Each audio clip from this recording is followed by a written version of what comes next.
I have a sweet at the end of the world. This video is purely for entertainment and does not infringe on copyrights or laws. The rights to the novel and image belong to the original author. We do not claim ownership.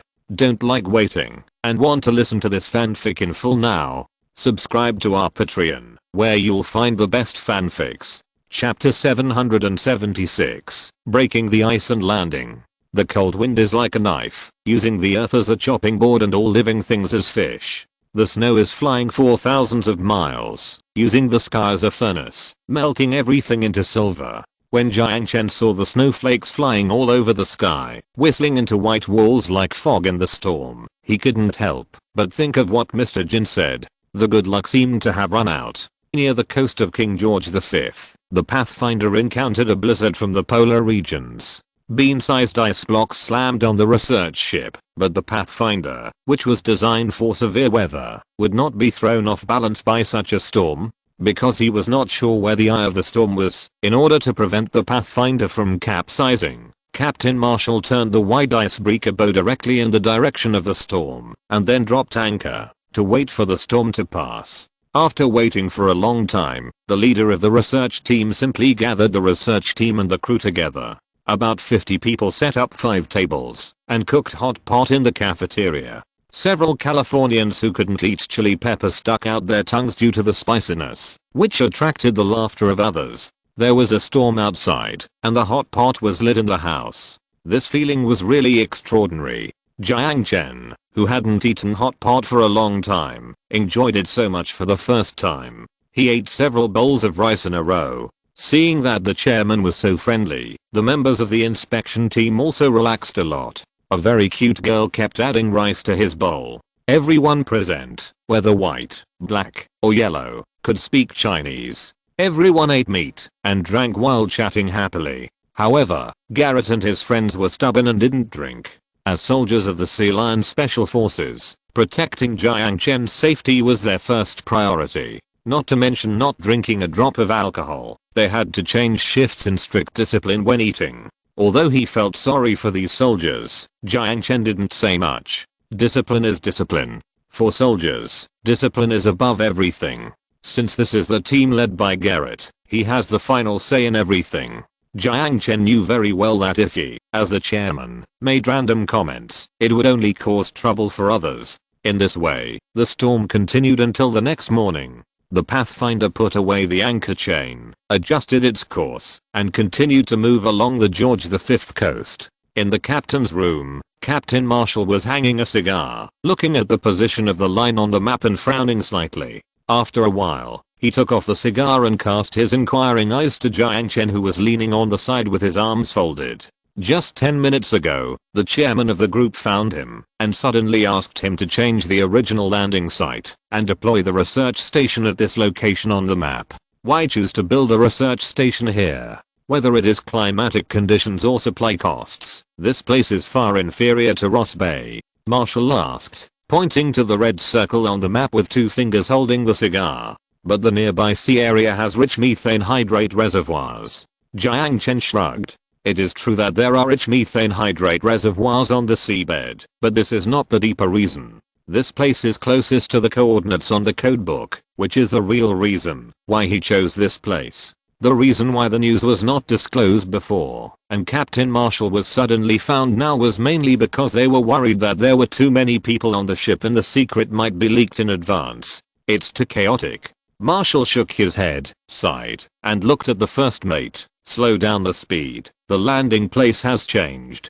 Although he was not satisfied with the chairman's recklessness, who wanted him to be the chairman? His current salary was twice that of his peers, and he couldn't complain more just for this salary. In this way, the Pathfinder turned a corner on the original route and changed its course to the hinterland of Cape Goodenough. There was thick ice on the sea, but it was not a difficult task for polar research ships with ice-breaking functions. I saw that the wide bow directly hit the thick ice surface, and then used its thousands of tons of tonnage to crush the ice surface directly. Like a road roller sailing in a glacier, it rolled out a blue path on the frozen sea. Many members of the expedition team stood on the bow and took out their mobile phones to take pictures. Although it was not the first time for some of them to come to the polar regions, these researchers had few opportunities to see icebreakers breaking ice, and many of them saw it for the first time.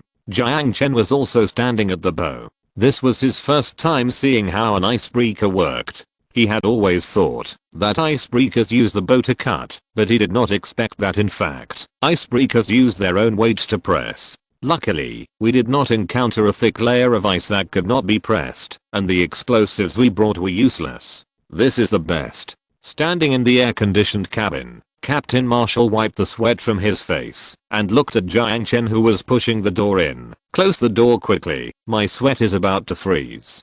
Jiang Chen smiled friendly, immediately closed the door behind him, casually hung his winter clothes next to the door, and walked to his side. "How is it? Based on your experience, is this coast suitable for deploying an exploration station?" "The terrain is okay, but supplies may be a bit troublesome in the future." Marshall glanced at the ice outside the window, picked up a ballpoint pen, and drew a line on the map. "To ensure that this place will not be frozen, we must cut a triangle here, and then push it to the open sea. I suggest pushing it out. If we blow it up directly, the International Environmental Protection Organization may cause trouble for us. Do whatever is convenient for you. I believe in your skills," Jiang Chen said with a smile. Marshall grinned and put the cigar back in his mouth. "Leave it to me." In the middle of Cape Goodenow, on the sea frozen by the ice shelf, the Pathfinder pressed an outward opening along the triangle. Several crew members wearing cold-proof clothing jumped onto the triangular ice shelf with agility and used long nails to drill a dozen piles on the outer edge of the ice shelf. The ship threw down the graphene cable, and the crew members quickly tied the rope to the nails and then returned to the ship. These cables are tied to the mechanical arm of the polar research ship, which is the strongest part of the entire ship. Everything is ready, and Marshall, holding a cigar, began to increase the horsepower and drive the ship outward. The graphene cable gradually tightened and made a creaking sound. At this time, Jiang Chen was surprised to find that the ice surface of several square kilometers was actually dragged out a little loose by this tiny research ship.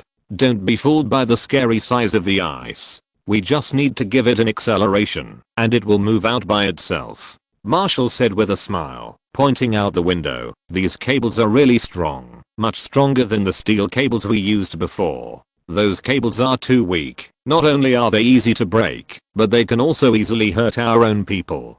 "Graphene material? Really? Technology is really a magical thing." Marshall grinned. The ice outside the window slowly moved, and cheers from the crew came from the bow. "The members of the expedition team have returned to the cabin. The Pathfinder is about to land, and they should go back to pack their luggage." Chapter 777, Castle in Antarctica.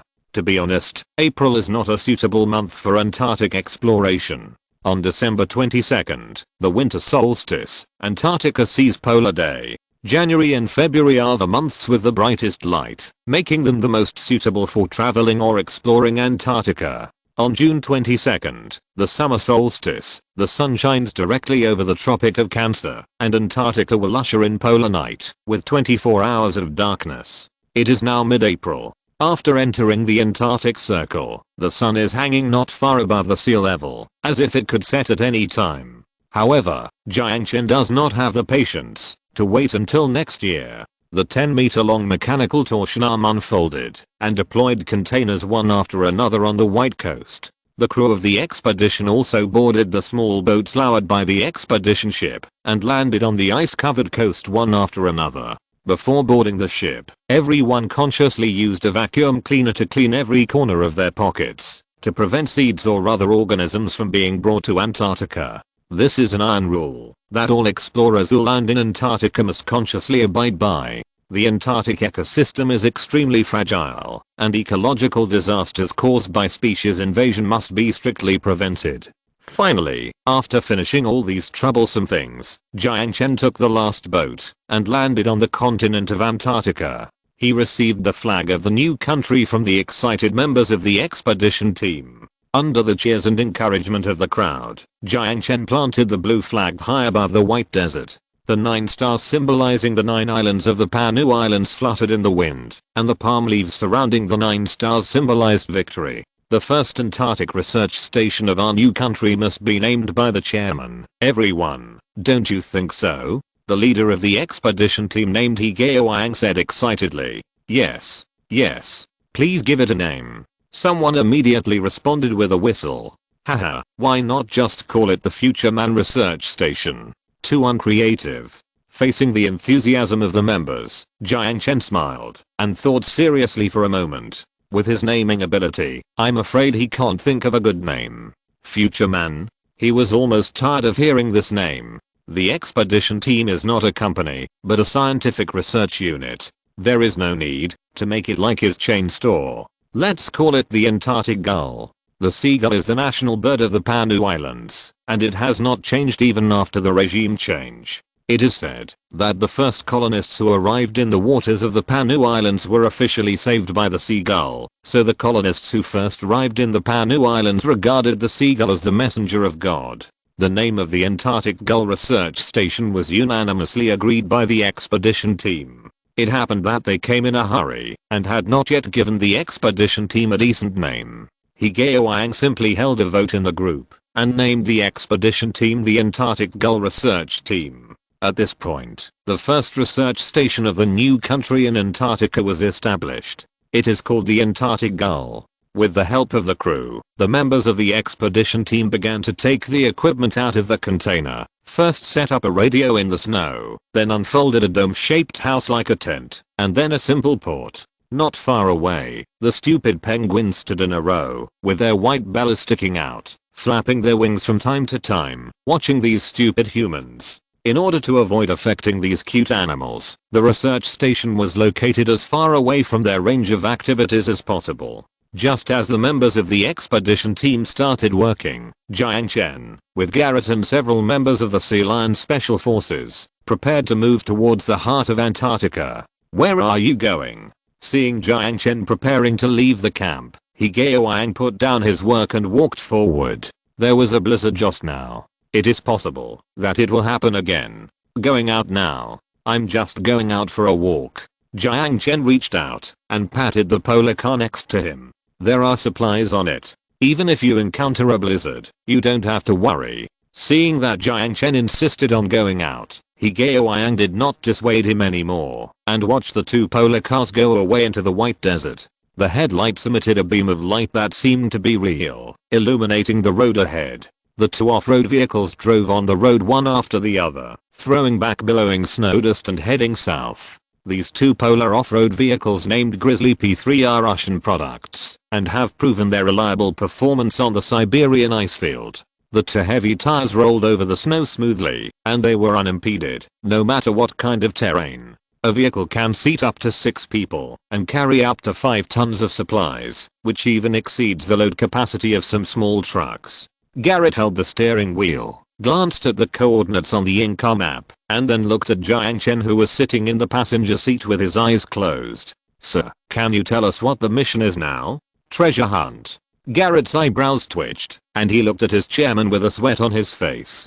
Taking a dozen special forces to Antarctica to hunt for treasure, this is really willful. But he didn't say anything, shut his mouth, and drove honestly. Unfortunately, thanks to Higeo bad mouth, everyone really encountered a blizzard on the road. Visibility dropped to the limit, and it would be dangerous to drive further, so the two off-road vehicles stopped one after the other on the open snowfield, unfolded the brackets on both sides, and fixed the body of the car to the ground. It was getting late, and several people simply took out the self-heating dry food. There were grilled sausages, braised beef, dried fish and rice, wrapped in self-heating bags, and they could be heated up by pouring some water into them. Except for the fact that there were no vegetables, this meal was still quite rich. After lunch, Jiang Chen looked at the howling snowstorm outside the window, leaned back in his chair, and continued to rest. The wait lasted until the evening, when the snowstorm finally passed.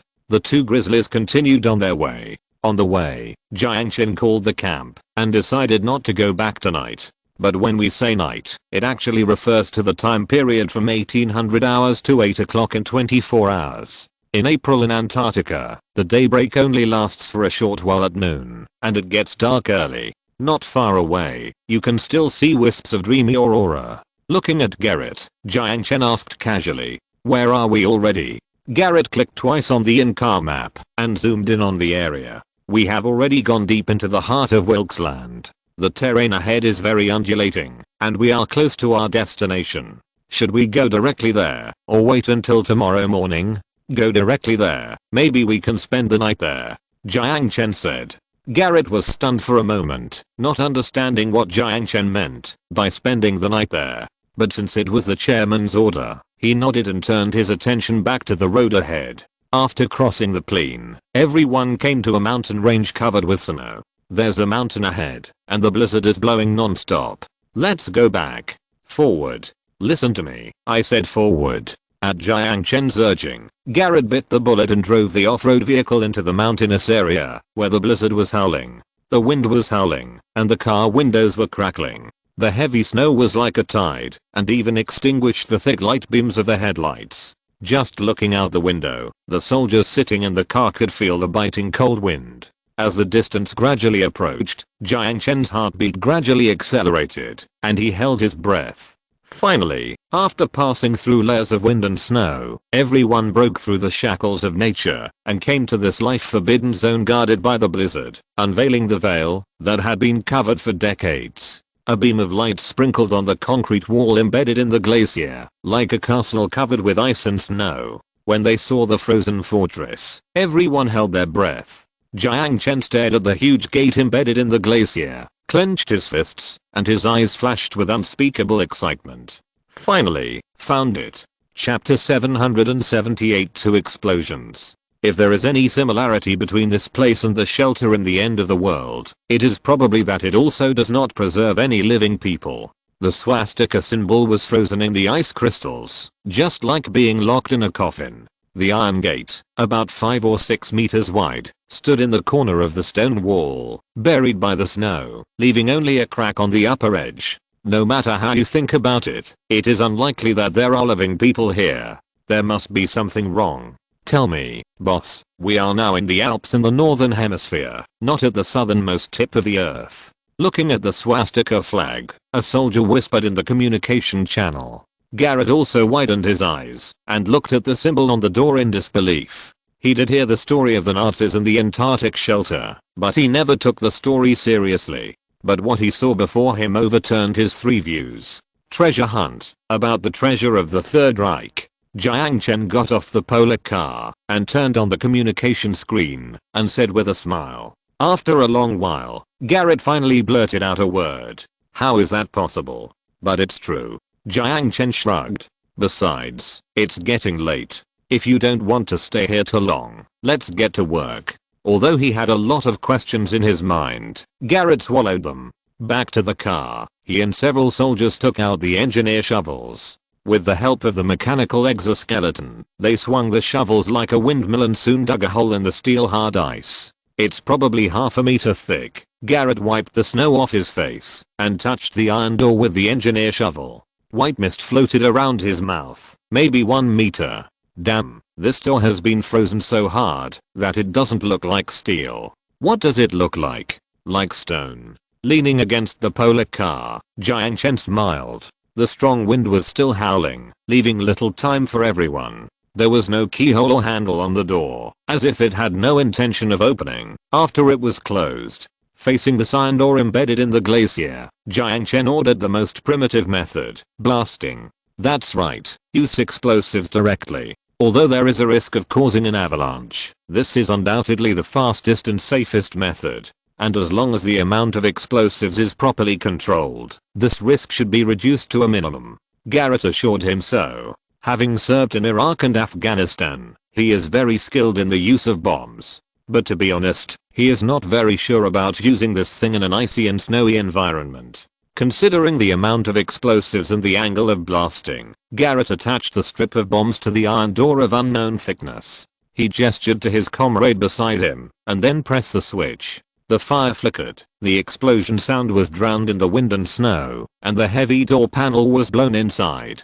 Fortunately, it did not cause an avalanche. The dark archway leads to the depths of the snow-capped mountains. Even if you shine a flashlight, you can't see the bottom. There is a stale smell inside, which makes people wonder whether there is air for living things to survive. The soldiers of the Sea Lion Special Forces were ready for battle. They took down their combat equipment from the polar vehicle, activated the retinal imaging and the nanochip, and took a combat stance at the door. Garrett gestured to the soldier next to him, who nodded and tapped the touchscreen on his arm to activate the drone hive behind the polar vehicle. With a searchlight hanging, the hummingbird rushed into the dark bunker first. The tactical camera directly fed back the situation inside the bunker on the retina. Jiang Chen did not have a nanochip implanted, so he turned on the holographic image on his watch. The air content is normal. It's really unexpected. No traps were found, and no living people were found. Do you want to enter? Garrett asked. Prepare to enter. Before that, drag our car into the door first. Don't leave it outside and bury it. Garrett, follow me, and the rest of you will guard the door. Yes. After the order was issued, the Sea Lion Special Forces immediately moved, backed the two polar vehicles into the dark archway, and guarded the door. Although they were guards, they were the only ones here, and not even a penguin could be seen. The reason why the soldiers were left at the door was mainly because Jiang Chen did not want to reveal too much information to ordinary people. As for Garrett, Jiang Chen was confident that he would not betray him. After all, he was able to stand here because of the titanium alloy skeleton he replaced. In this way, the two walked in the dark archway one after the other. Garrett took over the control of the drone and turned off the camera permissions of ordinary soldiers at Jiang Chen's request. I always feel that this place is too quiet. Garrett held the rifle and looked cautiously in the dark corner. What else? I didn't expect to meet a living person here. Few people can live for a century. Walking behind, Jiang Chen responded casually while confirming the structural diagram of the bunker in the codebook through his watch. There have always been many theories about the final destination of the head of state. Jiang Chen had consulted relevant information before coming here. 1943 was a turning point in the Eastern Front. The Battle of Kursk ended, and the Italian campaign was in full swing. The originally strong Germany fell into the abyss of rapid collapse. It was also from that year that the oratorical genius never gave any speech again. Some people said that he was indeed dead, and he and his mistress Eva were burned to ashes by 20 L of gasoline. Some people said that he took a U-boat to South America and died in a small town in Argentina that sympathized with the Nazis. Some people said that he went to Antarctica with more than 200 scientists who disappeared and thousands of SS soldiers who were loyal to him. The first statement is recognized by the mainstream view, while the latter two have a bit of conspiracy theory flavor. But since both the Golden Apple and the Codebook exist, what else is impossible? In short, anything could be behind this door. Jiang Chen was prepared for the 22nd century's black technology or something he had never seen before. Unfortunately, he seemed to have gone smoothly along the way, and the expected traps and mechanisms did not appear. There are many side doors on both sides of the archway, some of which are living spaces and some are garages. There are tools, construction vehicles, and even tracked vehicles parked inside. Although the living facilities are very complete, it does not look like anyone has lived there. At the end of the archway is a staircase, and from here on, there is no signal from outside. Garrett turned around and exchanged glances with Jiang Chen. After receiving instructions from the latter to continue forward, he transferred the drone terminal from the drone hive outside to the drone backpack behind him. The drone was still the first to explore the way, and then the two went down the stairs one after the other. At the end of the stairs is a password door. But it was obvious that the power system here had collapsed long ago, so Jiang Chen didn't have to worry about the password. He asked Garrett to start preparing for the blasting and return to the stairs. But when he blew up the password, there were two explosions. One came from below. Garrett successfully blasted the password door, and the other seemed to come from outside. Chapter 779, Void Survivors. Jiang Chen and Garrett looked at each other in surprise at the explosion outside. Both of them could see the solemnity in each other's eyes. I'll go outside and take a look. Garrett loaded his rifle. If there is an emergency, permission to open fire. Guard the entrance. Garrett took a deep breath and nodded. Understood. After that, He adjusted the power of the mechanical exoskeleton to the maximum, and also adjusted the power hub of his own titanium alloy skeleton to the limit, and rushed towards the entrance of the archway at a speed no less than that of a car. Looking at the direction where Garrett left, Jiang Chen frowned slightly. In fact, as early as the moment he set off from Koro Island, he had expected that someone might follow him. Not to mention that several major victorious countries coveted the golden apple. Even the ancient families such as Rothschild showed undisguised greed for the source of the power of the Third Reich. Even if you can't get black technology from it, you can listen to the views of future people on history. Compared with the former, it can even be said that the latter is more attractive. Even though the butterfly effect has blown history to pieces, one of the three camps declared bankruptcy, and the other died in the womb. The only one left only kept its influence at the level of military alliance, and did not go deeper. Even so, the history known by future people can also serve as a reference for future development. Upcoming problems can be avoided, and potential dangers can be contained in the cradle. Although this kind of political and economic foresight cannot be accurate to a certain field or industry, it is enough for the bigwigs who control the power. However, they still don't understand what the golden apple is. They are not communicating with future people at all, but more powerful existences. Those who entered the void have no idea how long they have existed. They may only live 1 second longer than the people in the end of the world, or they may live tens of thousands of years longer than the life of the earth. For humans at the material level, they are pure quantum ghosts. And ghosts do not have the concept of death. Stepping into the basement, Jiang Chen saw a computer. Yes, it is indeed a computer, although it is as big as a small house, and the pipes exposed outside the chassis are as thick as arms. If Jiang Chen remembered correctly, the earliest computer was born in 1946, and World War II should have ended that year. Lost black technology. Are these the only things? Jiang Chen muttered to himself as he walked into the house. If these were the only secrets hidden in it, then it could only be said that his 2-week journey was completely wasted on a meaningless tombstone. But the moment he stepped into the house, the signal light on the machine suddenly lit up.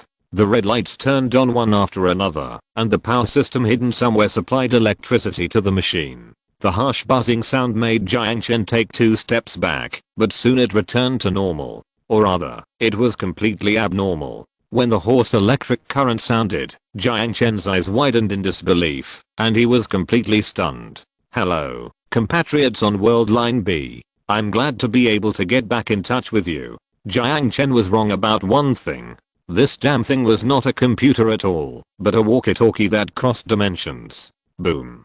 A dozen 40mm rifle grenades passed through the snowstorm, and the dense explosions instantly covered the entrance of the fortress, blasting the rolling snow. Mixed with cold ice chips, the milky white smoke instantly engulfed the 9 sea lions at the door. Confirmed kill, the leader said to the microphone beside his mouth, after observing the disappearance of the heat source from the thermal imaging. Enter the bunker. Received. The leader reached out and tapped the helmet, ending the communication. At the same time, on the opposite snow slope, 8 figures wearing polar camouflage uniforms stood up and approached the entrance of the fortress with rifles. Their faces were covered tightly, there was no national flag on their arms, and even their rifles were wrapped with white cloth strips. Judging from their tactics and smooth movements, these people are obviously not rookies. If they are not special forces of a country, they must be experienced mercenaries. However, although the sea lions are unknown internationally, they are not vegetarians.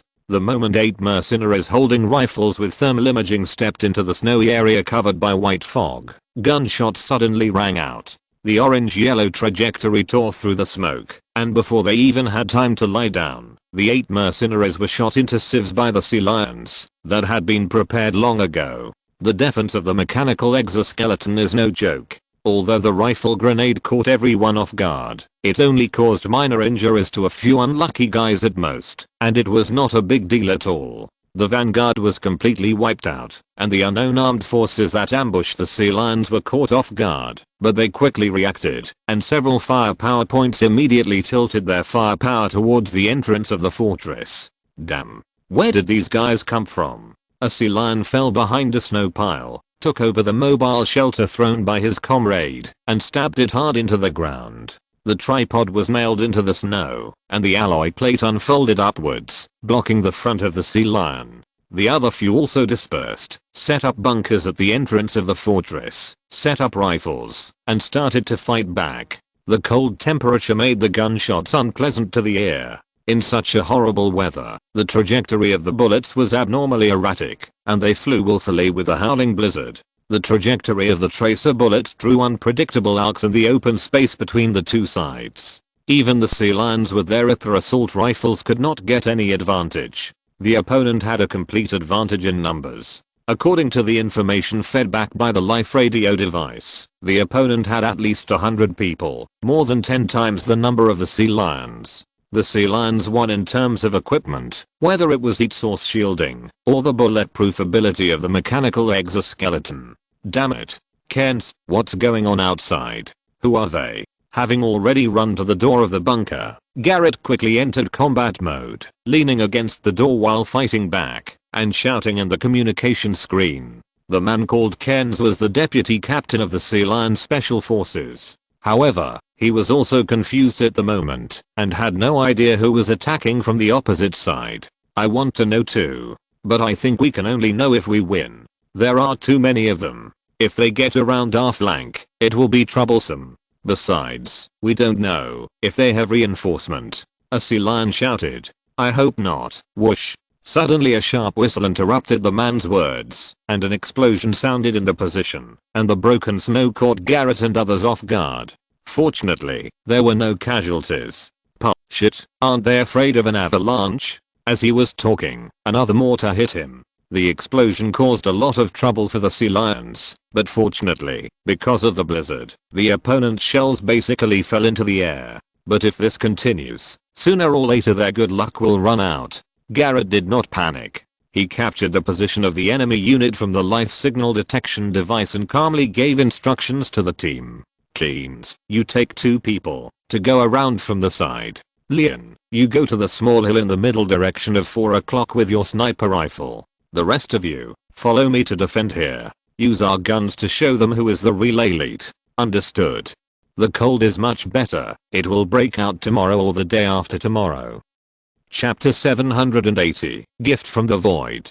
B. World Line. Jiang Chen asked in a low voice, looking at the bronze metal machine. To his surprise, the other side seemed to be able to hear his voice. There was no real sound in the silent space, and the sound of metal friction seemed to resound directly in his mind. This kind of communication outside the dimension was very strange, so strange that it could not be described in words. The only thing Jiang Chen knew was that he could hear it standing here, and what he said standing here could be heard. That's all. Yes, be worldline. The clanging of metal made the voice a little cold, but there was no emotional fluctuation in his voice. If our past time is defined as A, then you are B, and there are thousands of C, D, E. 2 parallel lines that will never intersect, are connected because of a failed voyage. It also makes us non-existent and omnipresent ghosts. Is this codebook your masterpiece? If you can see what I have in my hand. Jiang Chen took out the codebook from the storage space. I said, we are everywhere. Looking from the void to the 3-dimensional world, everything here is like written on paper. The voice said with a smile. How many dimensions does the void have? The void is not a universe where matter exists. It is neither positive nor negative, but an unstable factor floating in the cracks. Therefore, we do not have the concept of dimension. The concept of dimension does not exist? Jiang Chen felt a little overwhelmed. Just asking him to understand the concept of dimension was already a headache enough. Now this person, this quantum ghost told him that he did not have the concept of dimension. What's your name? You can call me Wu, or you can call me Ghost, or Phantom. Then I'll call you Ghost. Jiang Chen sorted out his thoughts in his mind and asked the confusion in his heart. I want to know why. Why do you want to broadcast clean particles to the earth in this dimension? What is the purpose of doing this? Of course there is such a thing as a purpose. The ghost replied in a flat voice. We choose persons, guide civilization in the right direction, welcome the doomsday battle, and finally defeat the heretics. This is our purpose. Heretics, you mean? Jiang Chen's heart faintly appeared a hint of enlightenment. All the clues were strung together by a rope. and finally a complete puzzle was completed. The reason why these remnants of the void spared no effort to transform and guide the history of this world, using the bait called the golden apple to fan the wings of butterflies. Neighbors 20.5 light years away, once set out at the same time as us, but met a heretic with a completely different fate from us. The ghost replied softly, confirming Jiang Chen's guess. However, Jiang Chen was still confused about their motives for doing so. But why? He asked his confusion. If you are already imprisoned in the void, what good will it do you to interfere with what happens in the three-dimensional universe? According to the viewpoint once put forward by Lindling, they were locked in the void, and to the outside world, they were already in existence without knowing life or death. There was no concept of time there, and they had long since become immaterial ghosts. In this form, their connection with the real world should have been cut off. If you're asking about motivation, we may disappoint you. The bronze machine was like a pair of eyes poking out of the void, staring at the tiny person in front of it without any sadness or joy. There is no reason, just because when we die, this body is a pure person. If you die, the meaning of us as ghosts will also disappear, so we hope that you can survive, that's all. We once selected a dictator. In our opinion, only dictatorial regimes have the determination to fight heresy. However, unfortunately, the support plan failed. The technology we gave them did not reverse the direction of the entire war. The gap between the electrical age and the atomic age is not only reflected in physics, but also in scientific research ideas. We once gave them the manufacturing process of the atomic bomb, but until the last moment, they only completed the purification of enriched uranium. When the ghost said this, Jiang Chen thought of the U-boat found in the New Zealand trench and the suitcase found on it. If the Third Reich had completed this miracle weapon a year earlier, or even half a year earlier, history might have slid in another direction. If we are not wrong, you should already know what happened later. When Jiang Chen heard this, he could feel that eye looking at him through the bronze machine. He swallowed his saliva and nodded slowly. Yes. The silence lasted for 2 seconds, and there was a slight tremor from the ceiling. Jiang Chen looked up suddenly, and a few strands of wall dust fell down, making him subconsciously step back 2 steps. Judging from the sound of the explosion, it seems that there was a fight outside, but who could it be? We don't have much time left. The clean particles in the void have become so thin that they have reached a certain level. Sometimes one-sided confession is really helpless, but fortunately you found this place. Although I don't know why, you can hear every note I say, even without the help of the golden apple. The metal voice whispered the last words. Then, since you are the only one who can find this place, we should give you the last hope. The last hope? What are you going to give me? Jiang Chen glanced at the ceiling, and large pieces of dust fell from it. It seems that the battle on the ground is getting more and more intense. A special gift. It weighs about 1 gram. It took us half a century to send it from the void to reality. The searchlight on the top of the machine lit up, and the light spread to the corner of the basement. There was a suitcase there, which looked old-fashioned. But Jiang Chen had no doubt that it might contain some amazing stuff. We call it antimatter. The battle on the surface was extremely fierce. I don't know whose bad words came true. This group of unknown armed forces really got reinforcement. Although not as well equipped as the Sea Lion, the weapons and equipment in the hands of this group of people can be regarded as elite. Not only rifles adapted to the snowy environment, but also various grenade launchers, rocket launchers, and even mortars were called up. The team that was caught off guard by the high ground and tried to move from the side to attack was also hit and lost contact. One of the soldiers at the door was unfortunately shot in the head and died. Garrett had no choice but to order the defense line to shrink and move the position from the snow to the archway. The old German equipment piled up at the side door of the archway came in handy. The half-track with the Iron Cross emblem was dragged out. Although the machine gun was no longer useful, it was more than enough to serve as a cover.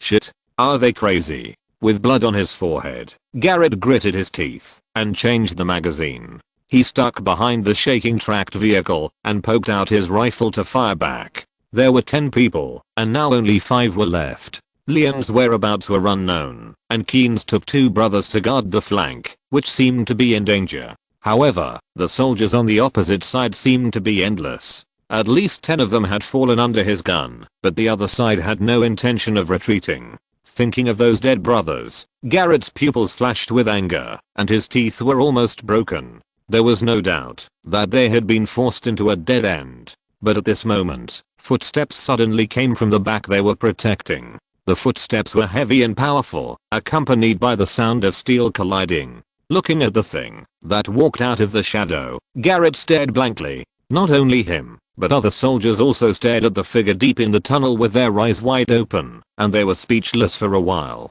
"Don't look at me like that. I found it inside." That was a power armor.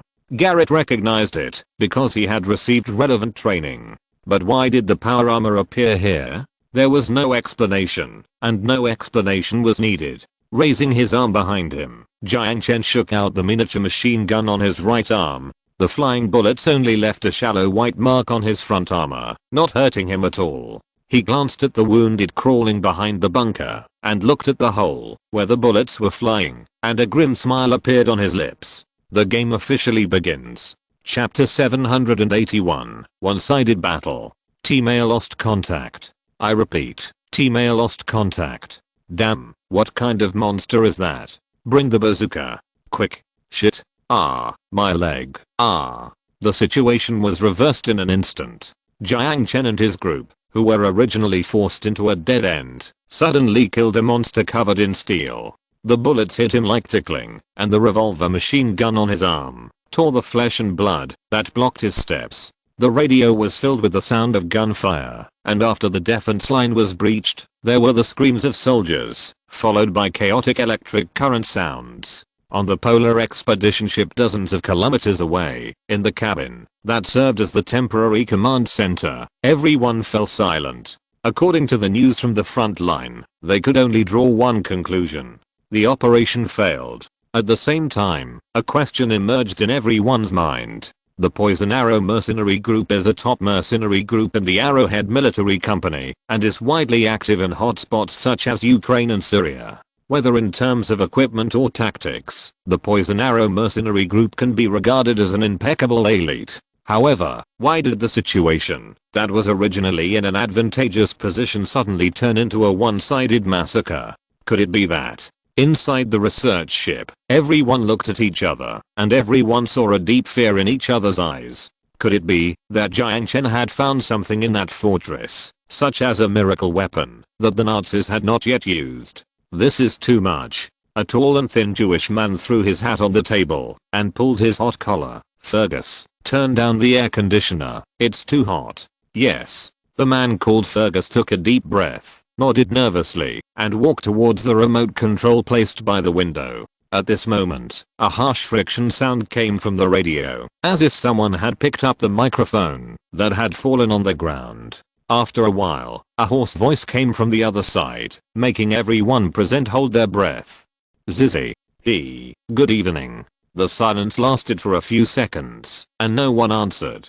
No words? It seems that you are not going to say hello to me. It's okay, I will find you. Also, congratulations. If you held this party to irritate me, then you have succeeded. The communication was cut off, and silence lasted for a long time in the cabin, until the deep uneasiness and panic climbed into everyone's heart. We have to leave here immediately. The thin and tall Jew stood up, and left his seat. Leave now. Calm down, Mr. Oliver. The man sitting at the head of the table said in a deep voice. He is just bluffing. He can't locate our position just by using the radio. Oliver smiled and spread his hands. Calm down. Okay. Then what? What should we do next? The cabin fell into silence again. Yes, what should we do next? After pondering for a long time, the man sitting at the head of the table spoke again. They are still in Antarctica, asking for reinforcement from the headquarters. No matter what, they must take down the Golden Apple.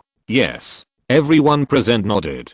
Disband first. The man waved his hand. Everyone pulled out their chairs and stood up, leaving the conference table. The man leaned back in his chair and reached out to touch the knuckles of his right hand. On his index finger, he wore a uniquely shaped ring with two inverted V's carved on it and a capital G engraved in the middle. After dropping the intercom on the ground, Jiang Chen supported his knees and stood up from the snow. The howling wind carried ice chips, scraping the outer shell of the power armor with a clanging sound. Behind him, blood dyed the white snow into a shocking red.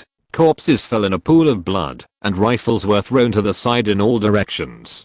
Faced with the high mobility and light weapons protection of the T3 power armor, these unknown armed forces had no power to fight back. Because they were fighting in a polar environment, they did not expect to encounter heavy armored units. The only 2 rocket launchers that could pose a threat to the power armor were also quickly dealt with by the miniature machine gun in Jiang Chen's hand. While Jiang Chen was beating these mercenaries head on, the remaining 5 sea lions were not idle either. They followed Jiang Chen and launched an assault on this group of unknown armed forces. Their comrades died one after another, and these people finally got scared and began to retreat. However, Jiang Chen would never let them go. He quickly eliminated the only 5 half-track polar vehicles with a rocket launcher. Without their means of transportation, they could only escape on foot. However, how could they outrun the power armor with just 2 legs? Especially in the snow. What happened next can be guessed. The unknown armed element who fled in all directions fell in a pool of blood one after another during Jiang Chen's pursuit. But what surprised him was that some people fled, but no one surrendered. He tried to capture 1 or 2 prisoners. Even if he couldn't find out their employers, he could at least find out which mercenary group they belonged to, and then follow the clues to track them down. Unfortunately, all those who lost their combat effectiveness chose to commit suicide without exception. From the beginning, they didn't intend to become prisoners. Not far away, Sea Lion was cleaning the battlefield. The bodies were carried onto the polar vehicle and transported into the bunker. They found an empty room at random, threw the bodies in, poured gasoline on them, and finally set them on fire. There were a total of 200 people, and there was no sign to indicate their identity. They are mercenaries, and their identities cannot be confirmed. Holding a rifle, Garrett walked to Jiang Chen's side. Although he won, there was no trace of relief on the face of the veteran who had survived the disaster. There were 10 people when they came, but now there are only 5 left, including the deputy captain of the Sea Lion, Kent. All the dead were brothers he brought up personally. It will be confirmed soon. Jiang Chen smiled, turned on the holographic screen, and pushed the map in front of Garrett. Looking at the red dot on the map, Garrett was stunned and asked, "What is this?" "The location of the other party's headquarters. They will never guess that we can track and locate radio signals." Just a few seconds after talking to the other party's headquarters, Jiang Chen had already located the other party's location on the map. What can be confirmed for the time being is that their location is in the Senior Bay.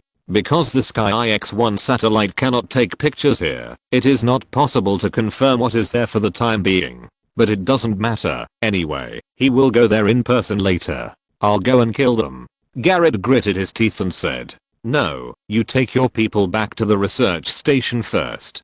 Jiang Chen looked to the north. "I'll go and meet them in person." But Garrett wanted to say something, but was interrupted by Jiang Chen before he finished. "This is an order." Jiang Chen looked at Garrett with an unquestionable look, turned around and walked towards the polar car alone. If you're listening to this novel on a channel other than Fanfic World, it means they downloaded and uploaded it without effort. We cordially invite you to visit our channel, Mundo Fanfic Novelos. There you'll find the original version of this story and you can explore many other novels of various genres. We're waiting for you to immerse yourself in a world of incredible novels. Chapter 782. No one left alive. The polar car sped across the snowy plain, raising a cloud of snow dust behind it. Jiang Chen held onto the steering wheel and glanced at the yellow dot on the car's GPS. There was still about 100 kilometers to go. At his current speed, he should be there in about an hour. He had taken off the power armor, which was originally thrown on the back seat of the car, and when he drove away, he threw it into the storage space. He also threw the briefcase that was said to contain 1 g of antimatter into the storage space. After passing directly through Wilkes Land and arriving at the George V coast, Jiang Chen gradually slowed down the car, pressed the button to open the trunk, and at the same time reached out and clicked on the holographic screen that popped up from his watch. The trunk popped open, revealing the drone terminal hidden inside, as well as a wide-wing fixed-wing drone about the size of a person, the Falcon Z2, produced by Camp 27. On the way here, Jiang Chen stopped the car once and replaced the drone terminal in the trunk of the polar car. The detection capability of the Hummingbird UAV is mainly reflected in close range. If the target is located in the vast sea, the detection efficiency of fixed-wing UAV is higher. The Falcon Z2 flew a distance towards the Ross Sea and soon arrived at the target sea area. As Jiang Chen expected, the target had left its original position. But it doesn't matter. It has only been 2 hours since the end of the communication. Even if it accelerates the ship from 0 knots to 20 knots in 2 hours, it can only run 60 to 70 kilometers at most. Jiang Chen's polar car stopped beside the snow hill on the coast.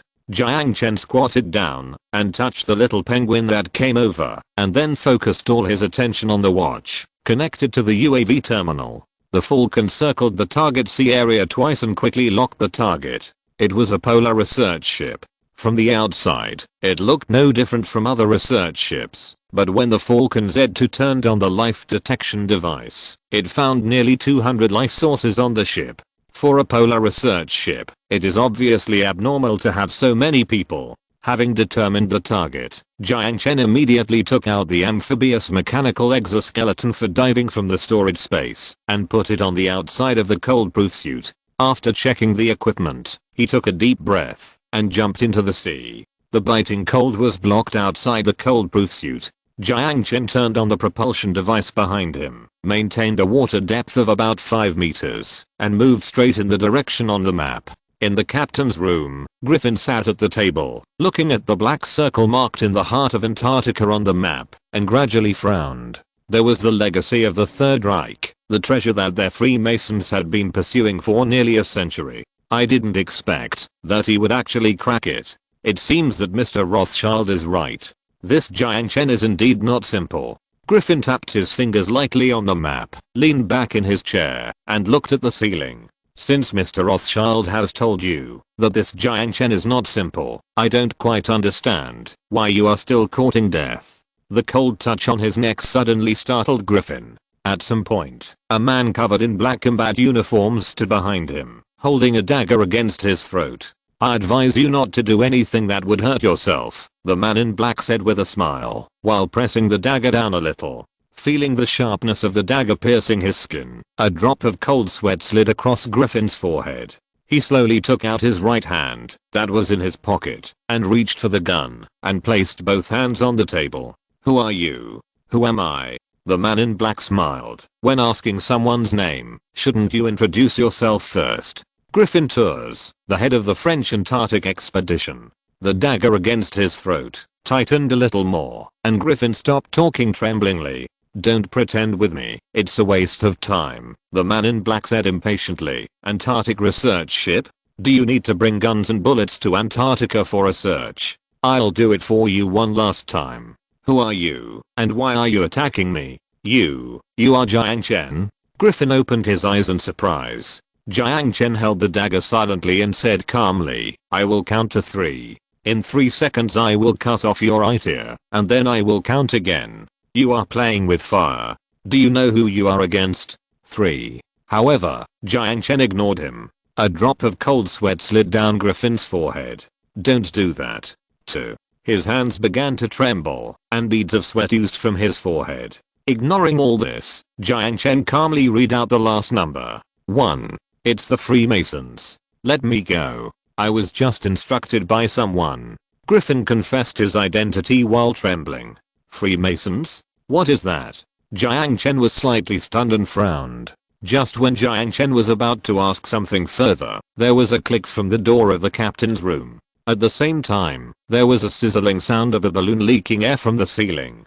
Jiang Chen looked at Griffin and saw that there was no fear in his pupils, but an almost fanatical smile instead. It was obvious that the expression just now was all fake. While Jiang Chen was distracted, he pressed the switch on his watch. The captain's room was sealed, and the thing on the top that looked like a fire sprinkler began to spray gas. Let's go to see Satan together. Griffin smiled sinisterly, ignoring the blade against his throat. Facing Griffin, who showed no fear, Jiang Chen sneered and put away the dagger. A trifle. 3 high explosive grenades fell to the ground. In front of Griffin, Jiang Chen activated the optical invisibility on his exoskeleton and disappeared in the room. Then, under Griffin's horrified eyes, he activated the time travel and left the room. Boom. The exploding flames ignited the gas, giving rise to a more violent explosion. The heat wave that seemed to be a physical entity destroyed the doors and windows and rushed onto the deck with thick white fog.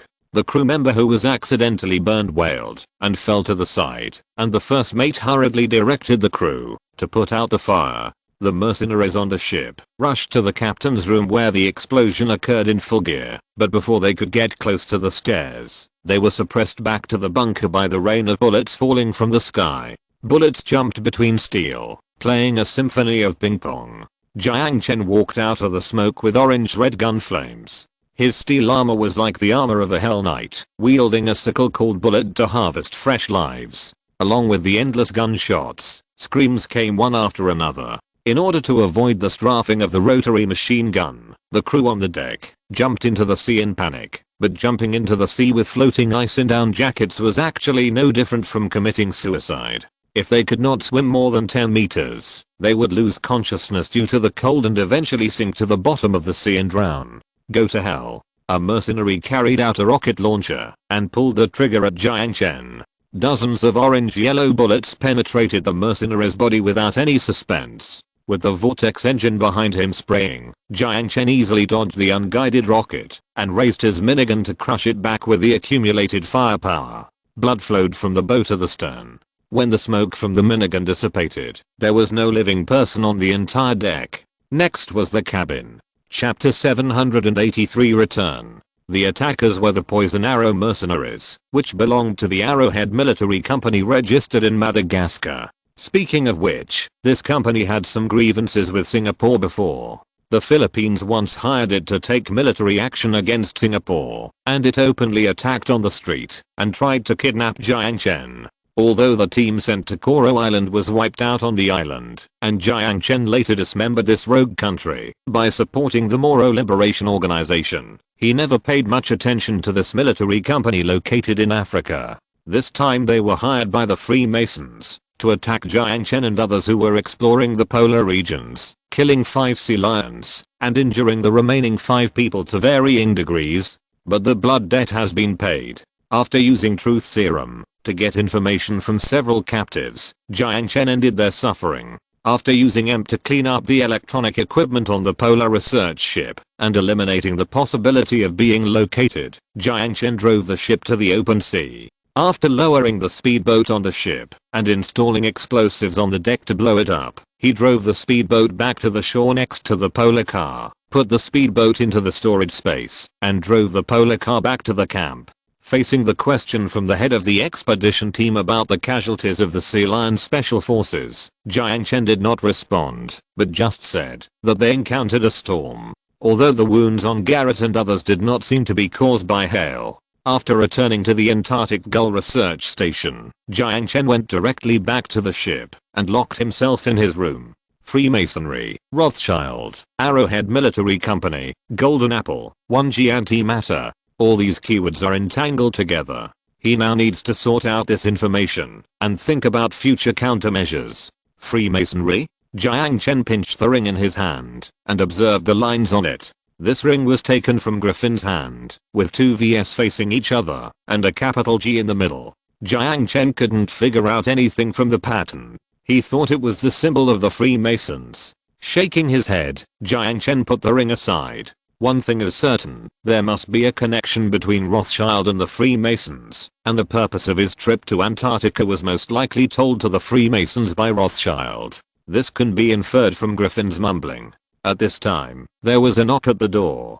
Who? It's me, Marshall. Marshall's voice came from outside the door. Come in, the door is not locked.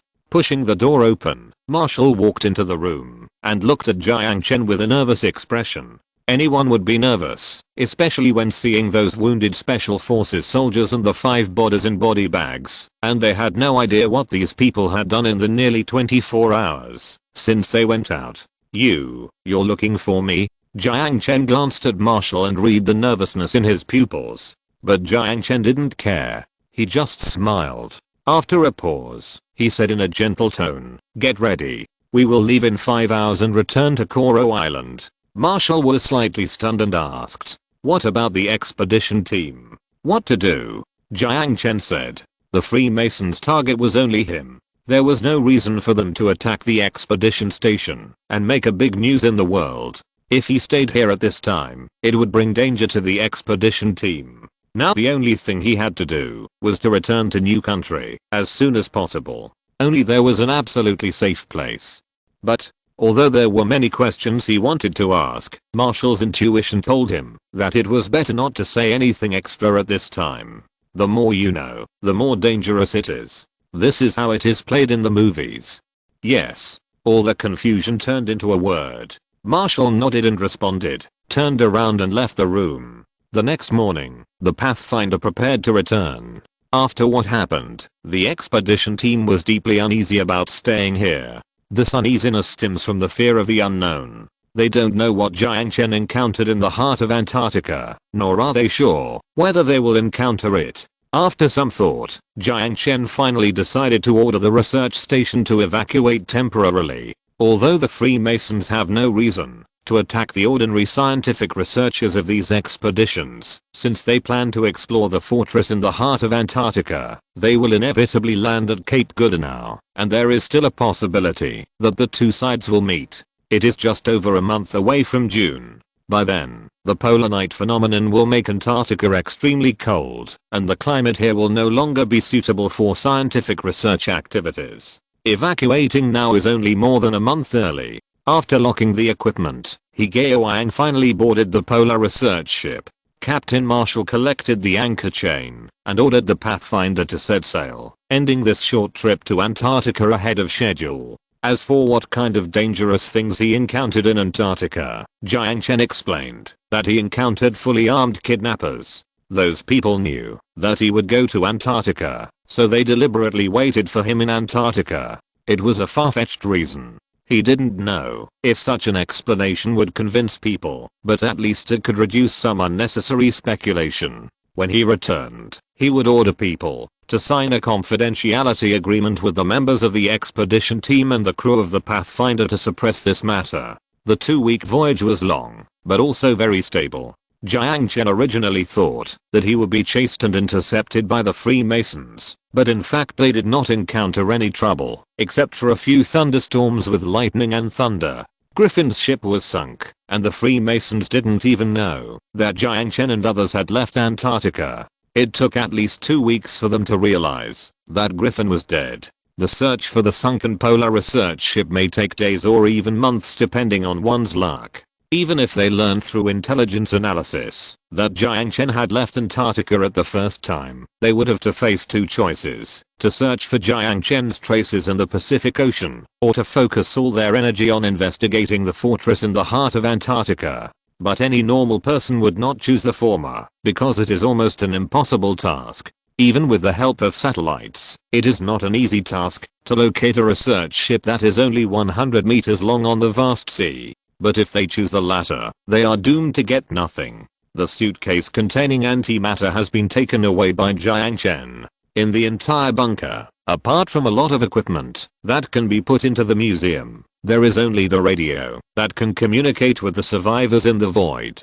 Jiang Chen did not take the radio away. The ghost has clearly told him that they no longer have enough energy to interfere in the more distant future. And the 1G of antimatter is the last help they can give to people on the B-World line. After dismantling some parts, he left the basement. Leaving the radio here could confuse the Freemasons and divert some of their attention to the machine that had lost its function. However, compared to the troubles from the human side, Jiang Chen was more concerned about the gift he received from the void.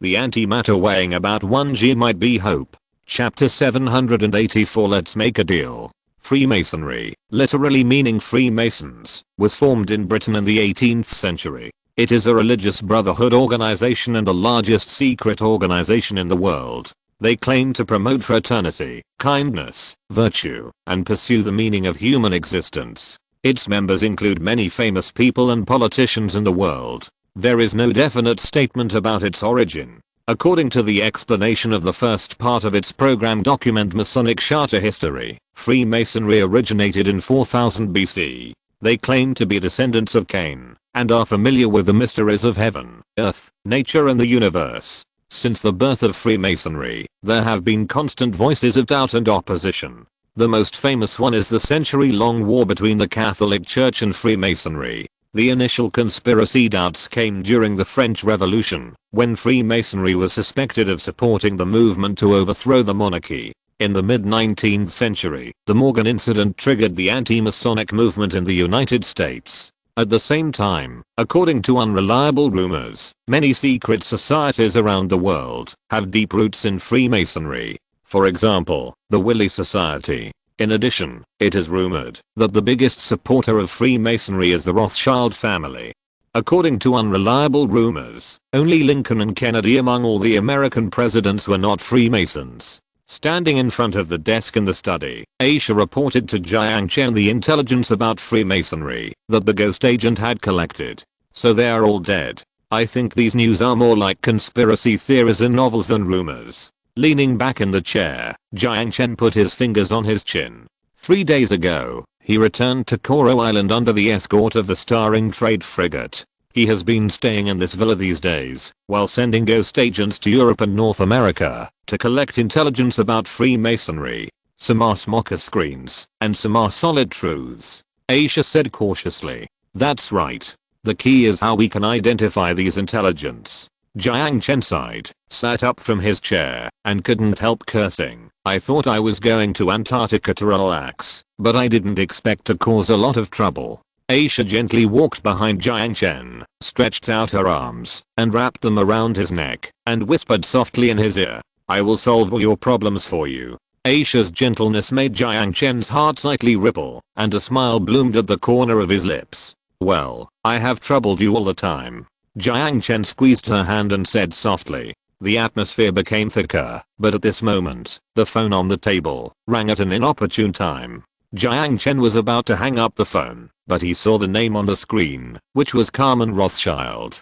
Hello. How was the trip to Antarctica? Can I understand that you are playing dumb? Although Jiang Chen was smiling, his voice gradually became cold. If I was playing dumb, I wouldn't have come to you. Carmen sighed. I admit that I used to use you, but I always thought we were friends. What do you think? Jiang Chen smiled, but didn't comment on his words. He just asked calmly. In order to avoid more misunderstandings, I think it's better for us not to beat around the bush. Tell me your purpose, or the purpose of the Freemasons. Golden apple. Seeing that Jiang Chen was not going to beat around the bush with him, Carmen smiled and gradually changed to a serious tone. And the things you took away from Antarctica. I don't understand what you are talking about. Please don't play dumb, Mr. Jiang Chen. Carmen smiled. We have investigated you.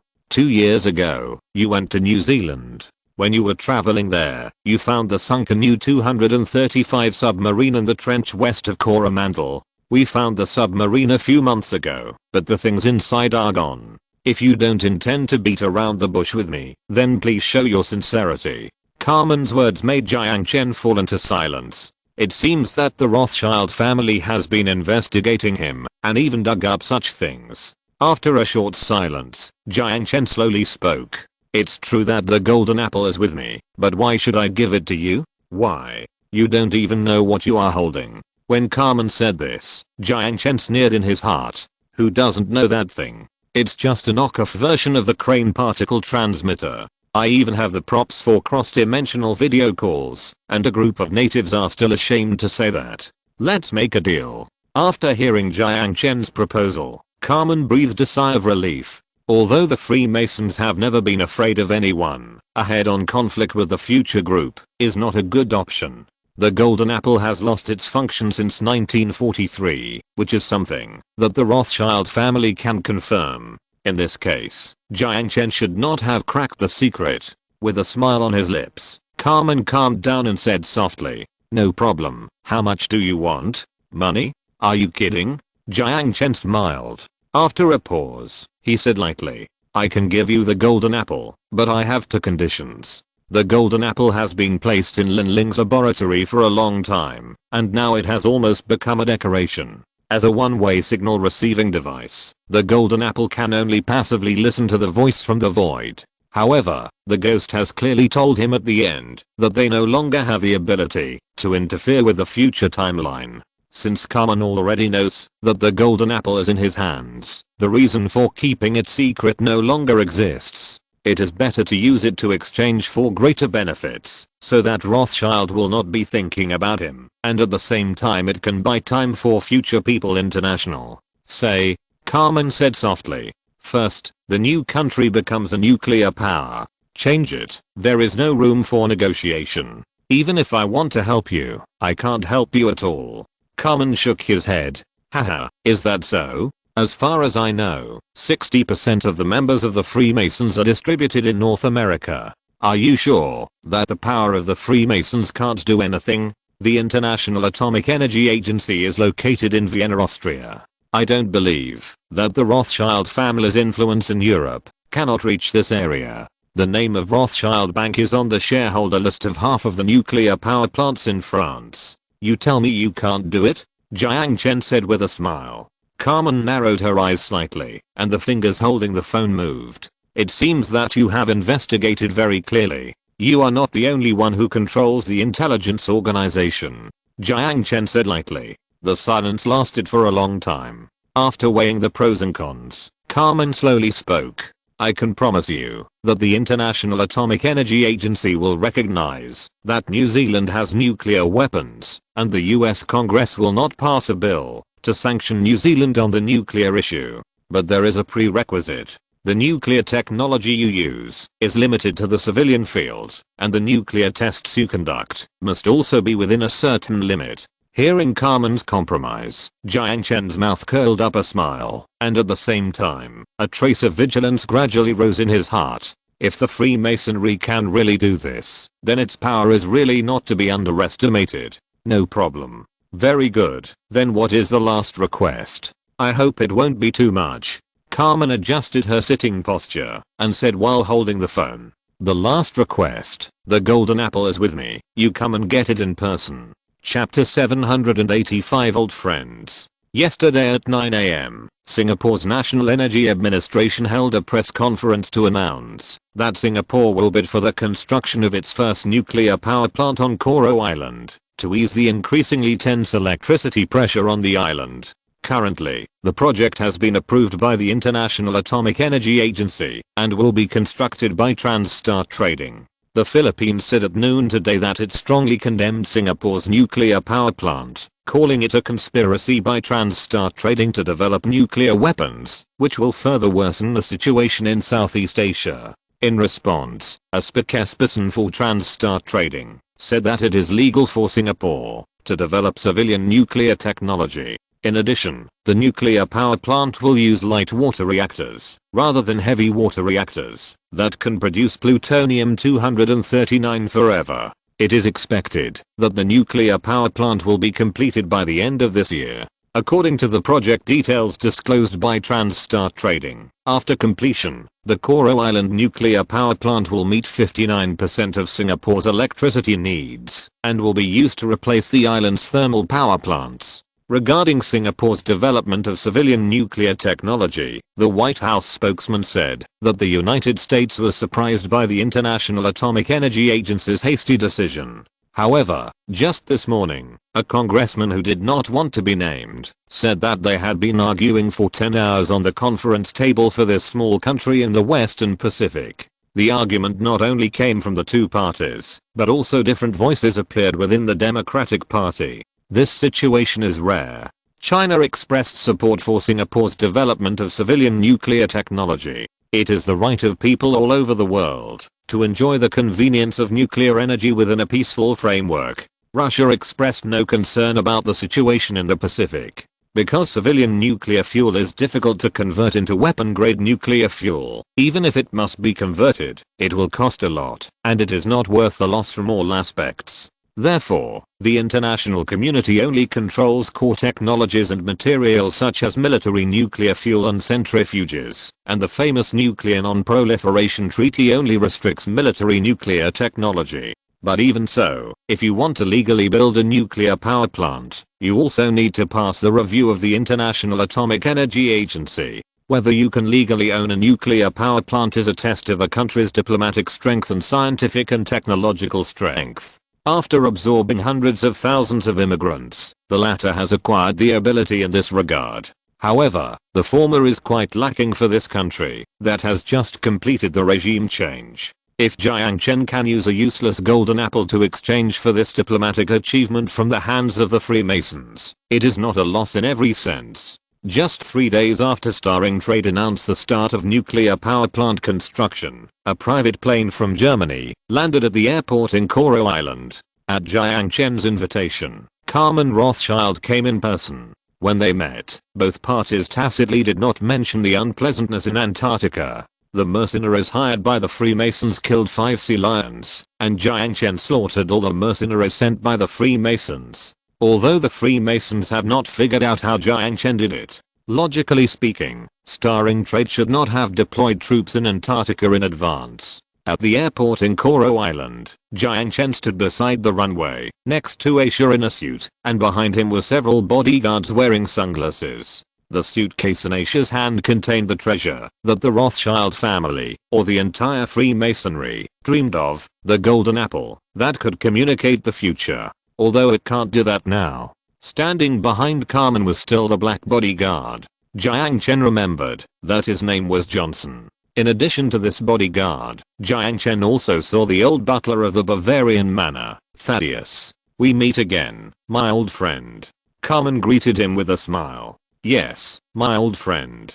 Jiang Chen had a smile on his face, but he emphasized the word friend. After receiving Jiang Chen's eye signal, Asia took 2 steps forward and handed over the suitcase. Seeing this, Johnson wanted to take it on behalf of his boss, but was stopped by Carmen. After taking the suitcase from Asia's hand, Carmen opened the box and looked at the golden apple inside with a smile on her lips. Thaddeus stepped forward, picked up the golden apple with white gloves, took out a ring-sized magnifying glass from his pocket, studied the golden apple for a long time, and then put it back into the suitcase. After walking to Carmen and whispering a few words, the old butler retreated behind Carmen. "Is the appraisal done?"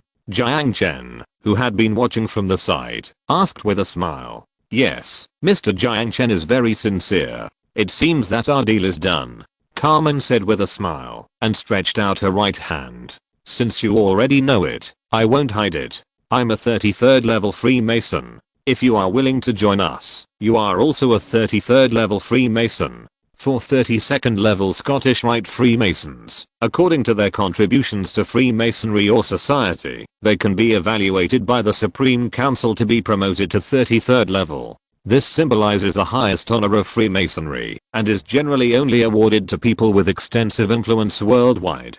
For example, a banker who controls trillions of capital, or the president of a certain country. "Forget it, I'm an atheist," Jiang Chen said with a fake smile, and held his hand. "That's a pity." Carmen shrugged. The reason for the atheist's refusal was just an excuse. Freemasonry had long since left the realm of religion, and was no longer bound by race or skin color. Jiang Chen didn't want to join, so Carmen didn't force him. After getting the golden apple from Jiang Chen, Carmen didn't stay. After saying goodbye to him, she boarded the plane and left Coral Island. Looking at the direction where the Rothschild plane left, Jiang Chen narrowed his eyes slightly. "Asia. Yes. Let the ghost agents in Europe move and find someone for me." "Who?" "Efren, the vice president of Germany," Jiang Chen added after a pause. "Or the former vice president." Jiang Chen had saved his life when he was attending the Munich Auto Show before. Although he was not sure if he was still alive, if he could be found, he might be a breakthrough in bringing down the Rothschild family. "Yes, sir," Asia replied softly. Although the deal was successfully concluded, the feud between the two sides must have been formed. At this stage, exploring the Antarctic fortress and studying the lost and recovered golden apple will inevitably tie up a lot of energy of the Freemasons. And when they free up their hands, or when they find that they have used so many political resources to exchange for a useless rotten apple, they will definitely do something unpleasant to the future group. Jiang Chen didn't know how long it would take, but he had to be fully prepared before then to deal with the Freemasons, who had the power to influence the political situation in the United States and the richest family in the world. After the meeting with Rothschild, Jiang Chen returned home and started to travel back to the villa in the end times. The matter of the golden apple came to an end, and now he had more important things to deal with. For example, about the antimatter weighing about 1 gram. Chapter 786 Magnetic Confinement Method. It was a strange phenomenon. A blue ball of light floated in a transparent vacuum tube about the thickness of a wrist. If you look closely, you can find that there is a thin electron beam connecting the two ends of the ball of light and the two poles inside the vacuum tube. At this moment, the vacuum tube was placed on Linling's experimental table. This was the first time Jiang Chen saw what antimatter looked like. To be honest, when he saw the real thing, it was a little different from what he expected. He originally thought that antimatter should be a deep black, but he didn't expect it to be so bright that it was a little dazzling. Is this antimatter? Jiang Chen pointed at the vacuum tube on the table and asked Linling beside him. Linling glanced at him with an idiotic look, coughed mysteriously, and started to show off. Using an electron beam injected with a small canonical angular momentum, a plasma with a dense core is formed in an absolute vacuum metal tube. Plasma? Hearing a lot of professional terms, Jiang Chen suddenly felt a little overwhelmed. However, Linling seemed to appreciate his expression, and the smugness on her cute little mouth was even more obvious. That's right, you can understand this glowing ball of light as a shell wrapped around antimatter. The extremely black particles that are swinging irregularly in the center of this vacuum spherical shell are what we usually call antimatter. We usually call this method the magnetic confinement method. After saying this, Linling added with a sly smile. Although it's only 1G, it can wipe this area off the map in an instant. Jiang Chen's eyebrows jumped suddenly, but he didn't show the fear that Linling expected. Will there be no safety problems if we just leave it here? Don't worry about safety issues. This plasma is very stable, even perfect. It makes people wonder how those guys in the void can do it. Can't we do it with the technology of the 22nd century? Jiang Chen looked at Linling with some surprise. Linling shook her head. Let alone forming such a strange plasma shell, even pumping this vacuum tube into an absolute vacuum is not an easy task for the 22nd century. You know, even the universe is not an absolute vacuum. In addition to the matter we can see, there is also dark matter that we cannot see. It is definitely not an easy task to eliminate all of these things. After a pause, looking at this positive empty tube, Linling continued to mutter. Although atoms are electrically neutral, they also have weak magnetic moments. Standing on the opposite side of matter, antimatter is the same. By using a special magnetic field, antimatter can be confined in a certain space. It is a very surprising design. Although human observations of antimatter can be traced back to the 20th century, until 2 centuries later, no one has been able to store antimatter in such a plasma. How about using antimatter as a weapon? Jiang Chen immediately asked the question he was most concerned about. It's amazingly powerful, but I advise you not to use interstellar weapons on Earth. Linling glanced at Jiang Chen. Theoretically, there is nothing that can defend against antimatter clusters. Any positive matter that comes into contact with antimatter will be quickly annihilated, and 100% of its mass will be converted into energy, released in the form of high-energy gamma rays. By the way, hydrogen bombs only have a 0.7% mass energy conversion. To destroy the Earth, only about 1 kilogram of antimatter would fall to the ground, which is why antimatter is listed as a prohibited research project. After listening to Linling's explanation, Jiang Chen finally understood why the void survivors compared this thing to their last hope. With such terrifying lethality, if Earth civilization could possess antimatter weapons, it might be possible for Earth civilization to fight against the harmonious civilization 20.5 light years away. As if seeing the emotion on Jiang Chen's face, Linling reminded him in a low voice. But don't get too excited. Those people in the void just gave us a sample. Whether it's the manufacturing process or the related technology, we have zero foundation. Starting from scratch. No problem. I believe in your ability. Jiang Chen laughed and patted Linling on the shoulder. The research on antimatter is up to you. Don't leave everything to me. I'm still studying the topic you gave me to take people through time. And even for me, I have zero foundation for antimatter. I suggest you find some physicists who are more inclined to this research direction to do this. Moreover, it is best to study the extraction of antimatter in outer space. It is very dangerous to do experiments in this area on the surface. Okay. Linling protested. Linling didn't have any more ideas for antimatter, but she still helped Jiang Chen design a research idea. The topic was divided into 3 parts. The first part was to study how to make an absolute vacuum container for the storage of plasma that encapsulates antimatter. The second part was to study how to make this kind of plasma that can magnetically confine antimatter to encapsulate antimatter.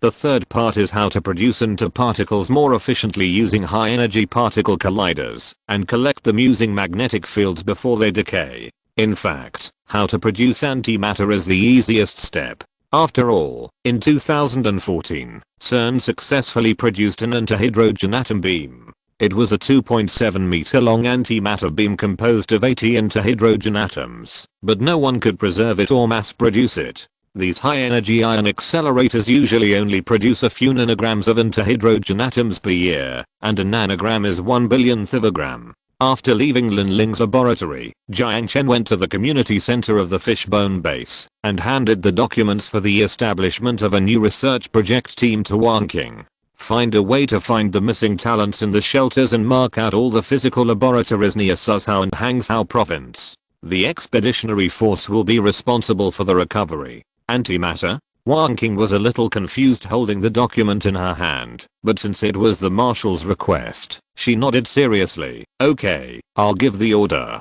By the way, there was news from Hangcheng some time ago. Hangcheng? What news? Compared to some time ago, the number of northern United District merchants active in Hezhang City and Qingshan Town has increased a lot. At the same time, news also came from Wu Kan, the president of the Steel Gear Chamber of Commerce.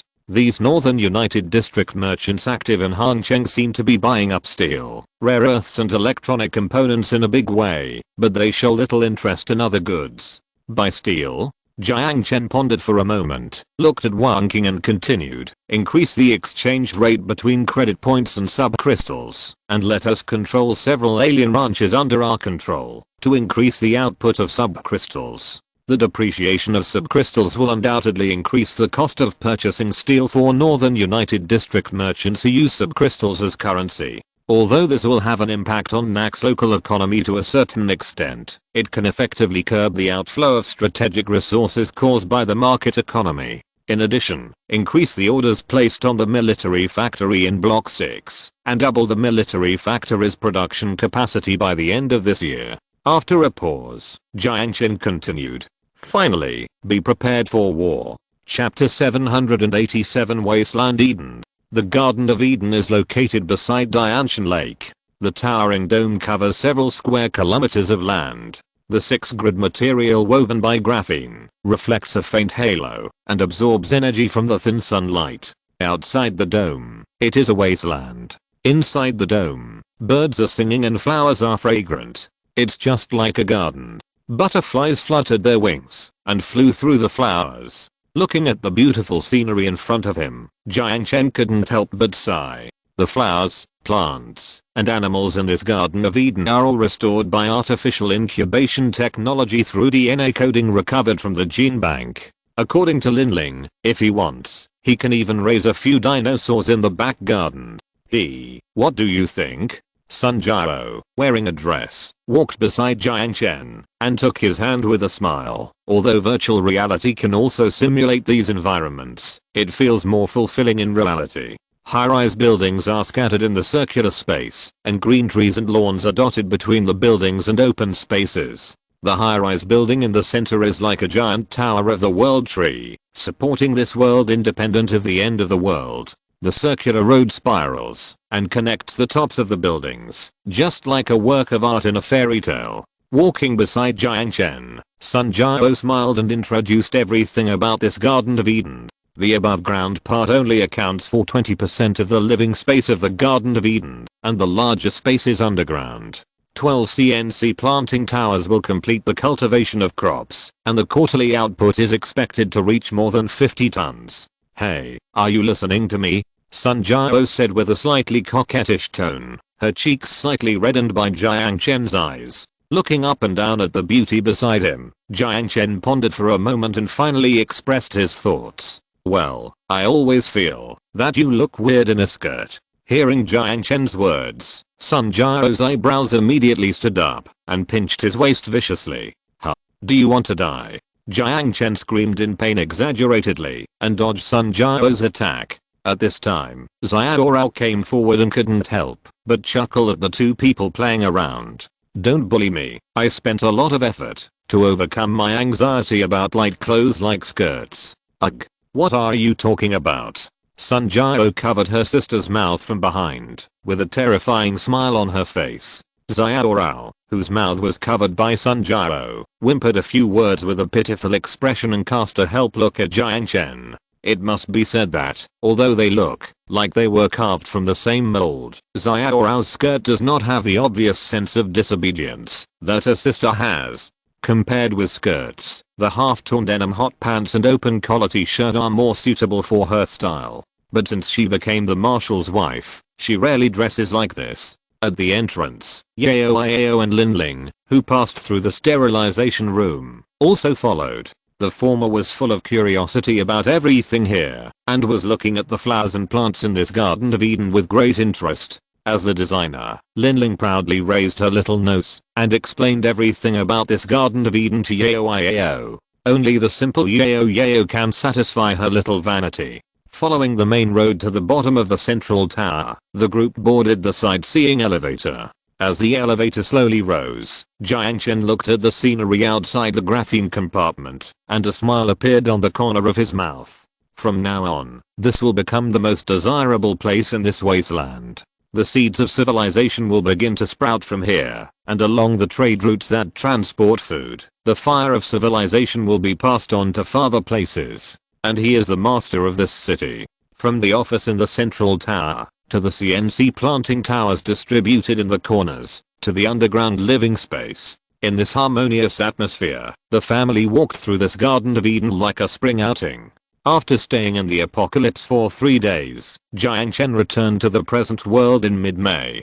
Before leaving, he summoned Cheng Weiguo, Zhao Gang, Wang Xiaowu and others, and ordered the NAC expansion plan. The threat from the Northern Union District is getting closer and closer, and only a strong armed force can better protect the prosperity of the NAC territory. If a war breaks out, Hancheng will become the front line of the Northern Union District and the NAC. Before Jiang Chen left the apocalypse, Zhao Gang had already taken the 3rd Corps on the road to Hancheng to build a defense line. Equipment including the Type 50 electromagnetic gun and laser anti-missile system were deployed, and sentries were deployed along Wu City and Shachan to monitor the movements of the Northern Union District. After returning to reality, Asia brought good news. The ghost agent found Mr. Evelyn, the former German vice-chancellor who was hiding in a small village east of Hungary. Since the German New Alternative Party came to power, his life has become difficult. The German federal government filed a total of 11 charges against him and suspected that he was involved in the murder of the presidents of Germany and Austria, and asked him to return to Germany immediately to respond to the lawsuit.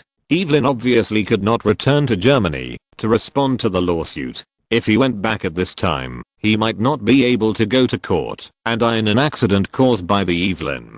With the influence of the Rothschild family in Europe, no country would provide him with political asylum. Russia might be interested in providing him with political asylum, but he was on the border of Hungary and had no way to go to the Russian border. When he was found by the ghost agent at first, he thought it was someone from the Willy Society who came to his door. It was not until the agent who was sent to Europe to contact him later revealed his identity that he calmed down and put forward his own request. He hopes we can send him to the Russian border. Russia has agreed to provide him with political asylum.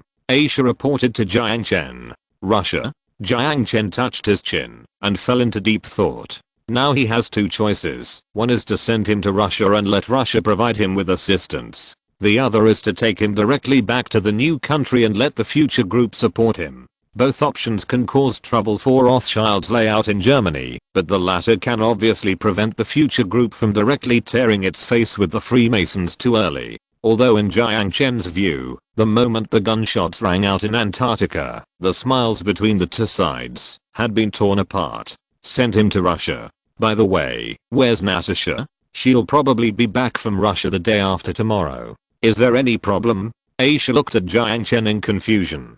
Nothing. Jiang Chen shook his head, a smile on his face. Take Evelyn back to Koro Island. I'll lend you the water drop number 1. Please go there in person. The existence of water drop number 1 is a secret for the time being, and only a few people know about it. Currently, only Aisha and Jiang Chen have the right to drive water drop number 1. At present, most of the sonars in the world cannot detect its existence, and its super high cruising speed also allows it to reach Europe in a short time and pick up the Deputy Prime Minister. Hearing this, Aisha smiled and said softly, "No problem, not a problem at all." Just as she was about to leave, Jiang Chen suddenly stopped her again. "By the way, there is one more thing." Aisha turned around and cast an inquiring look at him. "Before the Deputy Prime Minister sees water drop number 1, remember to knock him out first." Chapter 788, Bargaining Chips on the Negotiating Table. Although the underwater cruising speed of water drop number 1 is very fast, it still takes about a week to go back and forth.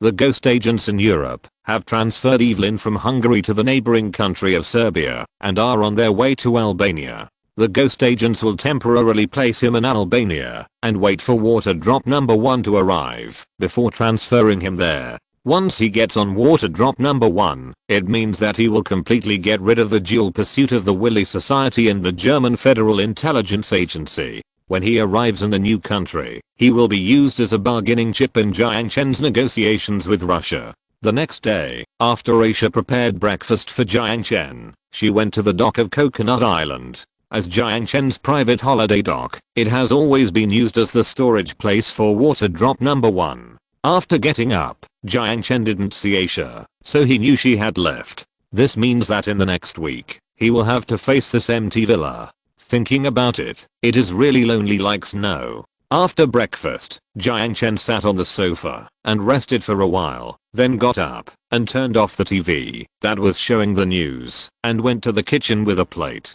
After stuffing the dishes into the cupboard, he went to the bathroom to take a shower, changed into formal clothes, and went straight to the garage. Since there was nothing to do, he simply went to the company. Driving the modified Lamborghini, Jiang Chen deliberately took a long detour on the way to the future building and took the road by the beach. Familiar faces can be seen everywhere on the glittering beach. Under the transformation of the future group, this Koro Island has become the Oriental Hawaii and the preferred tourist resort for people from all over Asia. Of course, he took this long detour not to see any swimsuits, but to take a special trip to see the submarine highway project in cooperation with Victoria Construction Company. In the middle of last month, after the contract was signed, Victoria Company sent a construction team. At this moment, several engineering ships are anchored at the southeast end of Koro Island, sinking the graphene pipeline into the water, and underwater operators operate the machinery to complete the laying of the pipeline. Looking at the busy scene on the sea, Jiang Chen couldn't help but smile. At the latest this time next year, this road connecting the 9 islands will be open to traffic. By then, the people of New Zealand will no longer need to travel by boat and can travel around the island with just one car. The originally sluggish private car market will also be able to recover with the completion of the submarine highway. By that time, it will be almost time to start promoting magnetic levitation cars. Arriving at the company, he parked the car in the garage. When Jiang Chen walked into the gate of the future building, the employees passing by cast their eyes, as if they saw a rare guest. It's no wonder they showed such expressions. After all, as the chairman of the group, Jiang Chen's attendance has always been casual. Sometimes you can see him every day for a month, and sometimes you can't see him for a month or two. Company executives like Zai Xiao are used to it, but for these grassroots employees, the chairman's whereabouts can be described as mysterious. As the company grows and develops, new faces can be seen in the future building every day. Although it was only a short month, when Jiang Chen walked into the lobby, he felt a sense of unfamiliarity. By coincidence, when Jiang Chen walked into the lobby, an elevator just stopped on the first floor. Seeing the chairman coming over here, the employee leaning against the elevator door quickly pressed the door opening button and waited until Jiang Chen came in before releasing it. Jiang Chen smiled at the man, and without saying anything, he pressed the button for his top floor and then closed the elevator door. The elevator began to go up, and the beach of Koro Island could be seen outside the transparent wall. Perhaps because of the difference in status, Jiang Chen always felt that the atmosphere in the elevator was a little strange, and there was no sound at all. Several employees standing close to him didn't even dare to breathe. There were also several new interns who would sneak a glance at him from time to time. "Is there something dirty on my face?" Jiang Chen smiled and joked to the female white-collar worker with long wavy hair next to him. As if she didn't expect Jiang Chen to talk to her, the wavy girl blushed immediately and stammered out the truth. No, I just think that the chairman is so young." The employees next to him immediately sweated for this new colleague. He had just worked for a few days and said the wrong thing in front of the boss. How can he survive in the future? Saying that the chairman looks very young in person. If you think deeply, aren't you questioning the chairman's ability? The word mature should be used. However, contrary to their workplace experience, Jiang Chen did not show any anger because of this little thing, but laughed without any airs. "Don't feel that way, I'm very young. So the work of the group, I have to rely on you capable comrades." Instead of being blamed, the new female white-collar worker with wavy hair was encouraged. Her face flushed with excitement and she nodded rashly. Yes. Jiang Chen smiled and waved his hand, indicating that she didn't need to be so nervous. Soon, the elevator door opened, and the employees walked out one after another. When leaving the elevator, the girl with wavy hair turned around with a red face, bowed to Jiang Chen in gratitude, and then walked away quickly. Although it was just a small episode, the news that the chairman was not difficult to get along with spread throughout the company. Jiang Chen was very satisfied with this result. If possible, he did not want to be a leader who was intimidating without anger, so that everyone who saw him could not help but bow their heads. In contrast, he would rather be a chairman loved by all employees, so that everyone who saw him could not help but want to say hello to him. Before going to the chairman's office, Jiang Chen stopped by Zai Xiao's office. When Zai Xiao walked into the office with a smile on her face, she couldn't help but look at him twice more strangely. "Did anything good happen?" "Nothing, I'm just in a good mood today. How about it? Is there anything you need to report to me? I won't bother you to come to my side later." Jiang Chen took a chair from the side and sat opposite Zai Xiao with a smile. Seeing this scene, the female secretary who came in with the documents, put down the documents and consciously withdrew. However, Zai Xiao didn't think too much about it. She picked up the documents that the secretary had placed on the table and flipped through them, then piled them all aside. "You came at the right time. Recently, Future Heavy Industry has negotiated a big deal." As she said that, Zai Xiao placed a document in front of Jiang Chen. "Big deal?" Jiang Chen picked up the document with great interest and read the title. Two keywords immediately caught his attention: drone and express delivery. If you're listening to this novel on a channel other than Fanfic World, it means they downloaded and uploaded it without effort. We cordially invite you to visit our channel, Mundo Fanfic Novelos. There you'll find the original version of this story and you can explore many other novels of various genres. We're waiting for you to immerse yourself in a world of incredible novels. Chapter 789, Drones and Express Delivery. This letter of intent for cooperation came from SF Express in China. Its specific content is that it hopes to introduce drone express technology to China, take Jiang City as a pilot, and complete the construction of a drone logistics network. To be honest, after reading this document, Jiang Chen's expression was very strange. Drone plus express delivery. This concept has been proposed a long time ago, and it is not the first creation of Future Group. As early as June 2013, Matanet, an American company, tested a drone network in Haiti and the Dominican Republic. The drone used can carry 2 kilograms and fly 9.7 kilometers. After completing the preliminary planning of the drone network, the company will plan to establish a huge international drone transportation network and a global supply system for drone accessories. At the same time, it is also planned to establish a charging base station so that drones can land and charge along the way. In September of the same year, the delivery drone independently developed by SF Express in China completed internal testing and conducted trial operations in local areas. This drone uses 8 rotors, flies at an altitude of about 100 meters, and has a built-in GPS navigation system. The destination and route can be set in advance by the staff. The drone will automatically reach the destination, and the area can be controlled within 2 meters.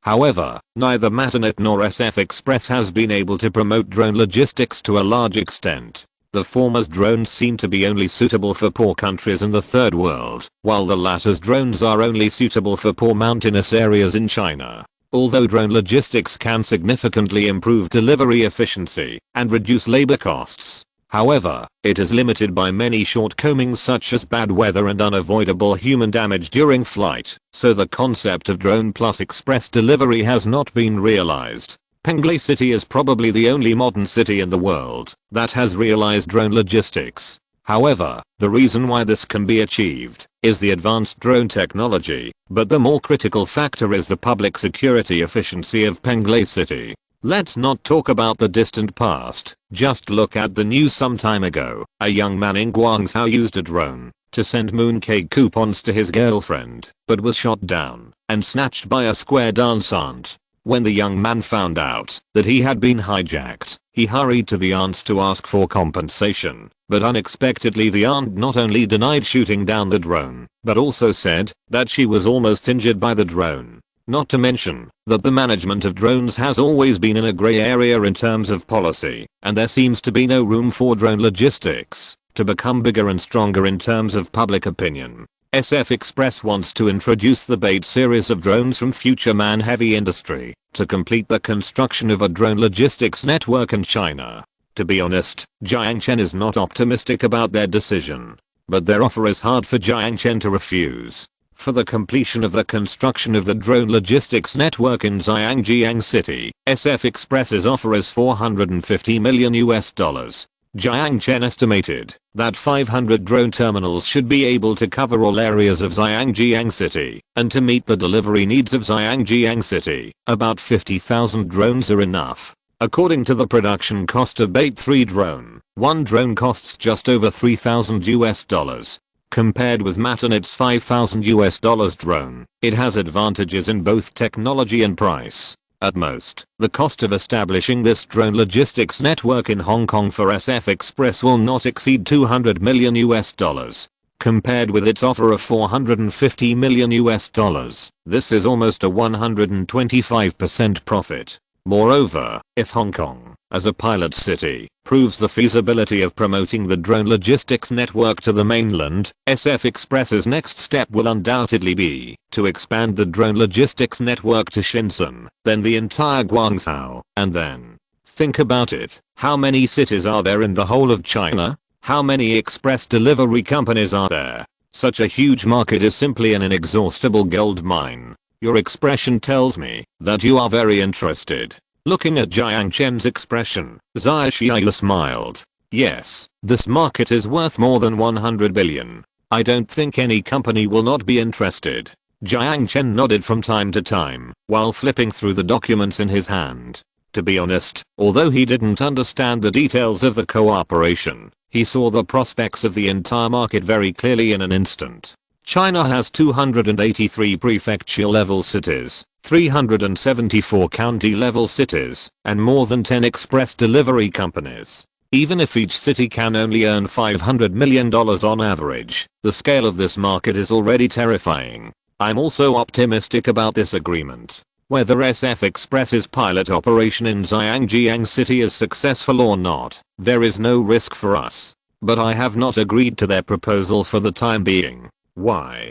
Jiang Chen looked at Sun Jiao with interest. He knew that she must have some reason for doing so. Although SF Express's offer is very tempting, since we have mastered the core technology and have relatively ample funds. Why don't we do this drone logistics ourselves? Why not do it ourselves? Future Group controls Vrstore, a huge virtual reality shopping platform, and integrates several e-commerce companies together. The daily transaction volume on Vrstore has reached a very terrifying number. With such a huge resource advantage, Future Group can completely develop a flying delivery business on this basis. Users on Vrstore, Future Group unified free shipping delivery. The use of drone delivery technology will greatly reduce the labor costs of Future Group. SF Express needs to pay salaries for 400,000 employees, but for Future Group, this number can be compressed to less than 50,000. In terms of operating costs, Future Group first has an advantage. Hearing Sun Jiao's words, Jiang Chen thought seriously for a moment. Do logistics yourself? Does our company have management experience in this area? We don't have to start from scratch. My suggestion is to acquire a ready-made logistics company, integrate its management team, and then reorganize its business. In the process of cargo sorting, transportation, and delivery, our head office will send people to be responsible for designing and copying the model of Penglai City. If the trial run proves feasible, we will fully promote it in the mainland and then further promote it to the world. Before this, Sun Jiao had obviously made certain plans for this drone plus logistics layout, so she was full of confidence when explaining it to Jiang Chen. And her words really moved Jiang Chen. How can you make money by taking over the entire industry chain by yourself when you provide services for others? What about the risks? Jiang Chen asked the last question he was concerned about. It will cost about $3 billion to complete the acquisition. Then we will gradually cancel the local agency rights, turn the franchise model to a flying direct sales, and establish our own delivery outlets in major cities. This work will require an investment of about $1 billion. The cost of using Jiang City as a pilot for drone logistics is $200 million. Calculated in this way, the cost of the entire project is about $4 billion. With the financial resources of Future Group, it can completely withstand this risk. Very good, then I'll leave it to you. Jiang Chen smiled and pointed to the document in his hand. Since he has decided to do this drone logistics himself, there is naturally no need to read the letter of intent for cooperation from SF Express. Sun Jiao smiled slightly and gently lifted the hair at her ears. Leave it to me. Okay, I will never buy games on Steam again. The fourth update is here, rolling on the ground, to beg for monthly tickets CAC, Chapter 790 Intervention in Acquisition. Shenzhen, China, SF Express headquarters. Sitting at his desk, Wang Wei meticulously flipped through the documents on the table. As the president of SF Express Group, Wang Wei, as the helmsman of SF Express, has a legendary life, just like the company he leads. At the age of 22, he relied on 100,000 yuan in startup capital to develop from a startup company with a total of 6 people to the SF Express Group with a market value of 10 billion yuan. Even Jack Ma admires him deeply. But today he was obviously absent-minded, which is very rare. He put the pen aside and rubbed his sore brows. Thinking about it carefully, the last time he had this kind of anxiety was in 2002. At that time, SF Express was facing a severe test of taking power from franchisees. If successful, SF Express will become the first logistics company in China to get rid of the franchise system and realize direct management from enterprises to outlets. There is no doubt that this has touched the cake of franchisees of all sizes. However, in the process of taking over power, Wang Wei was also quite strong, and even stated that before the deadline, either the company's shares should be sold to him, or they should get out of SF Express. It was Wang Wei's strongness that brought him a fatal disaster. Some franchisees even invited the Hong Kong underworld to hunt down Wang Wei. This incident has left a deep shadow on his daily life. Until today, he has 4 to 6 bodyguards around him wherever he appears. At this time, his capable subordinate Li Dongqi pushed the door and walked in quickly. Wang Wei did not blame him for not knocking on the door, but hurriedly asked, "How is it? Has the Future Group agreed?" Hearing this, Li Danqi smiled bitterly and shook his head. No, the other party gives me the feeling that they have great ambitions for the logistics market. Wang Wei did not seem surprised by Li Danqi's answer. Occupying Vrstore, a virtual reality shopping platform with huge traffic, the Future Group even has a faint momentum to command the heroes in the e-commerce field. Many people now have developed the habit of experiencing the illusory and realistic shopping experience in the virtual world, including Wang Wei himself. Every time he puts down his helmet, he can't help but admire the genius of the Vrstore designer. With such a unique advantage, it would be strange if Jiang Chen was not interested in logistics. After a moment of silence, Wang Wei said in a deep voice, I will go to Singapore in person tomorrow. If I can meet Jiang Chen, I will persuade him in person. No need, he will probably come to Hong Kong tomorrow. Li Danqi sighed. Hearing this, Wang Wei was stunned, and his brows gradually twisted. This is a bit difficult. While SF Express felt it was difficult, Jiang Chen also felt it was difficult, otherwise he would not have come to China in person.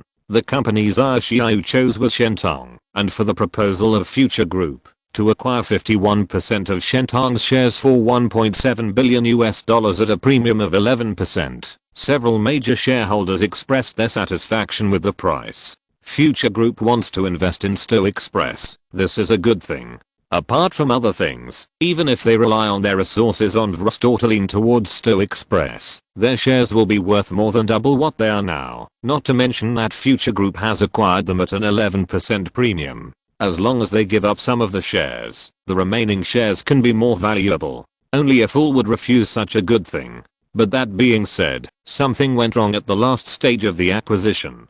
Just when the signing was about to be completed, several shareholders who had agreed to sell their shares suddenly changed their minds and refused to sell their shares. No matter how the salesperson sent by Future Group persuaded them, it was useless. When Future Group asked the reason, they found out that it was not that these shareholders did not want to sell, but that the government began to intervene. This was unexpected for Jiang Chen, but when Sun Jiao heard the news, she showed an expression of as expected. For the mutual mergers and acquisitions between small companies, the government's attitude is often follow the laws of market economic development. However, when it comes to large companies, the government's attitude is much more cautious. Here is a typical case, that is, in 2009. Coca-Cola acquired Huan Juice Group, which was rejected by the Ministry of Commerce in the name of antitrust. This situation is not only in China. Huawei's repeated setbacks in the United States can basically be attributed to the fact that, since 2008, the US government has been systematically preventing the company from acquiring US assets.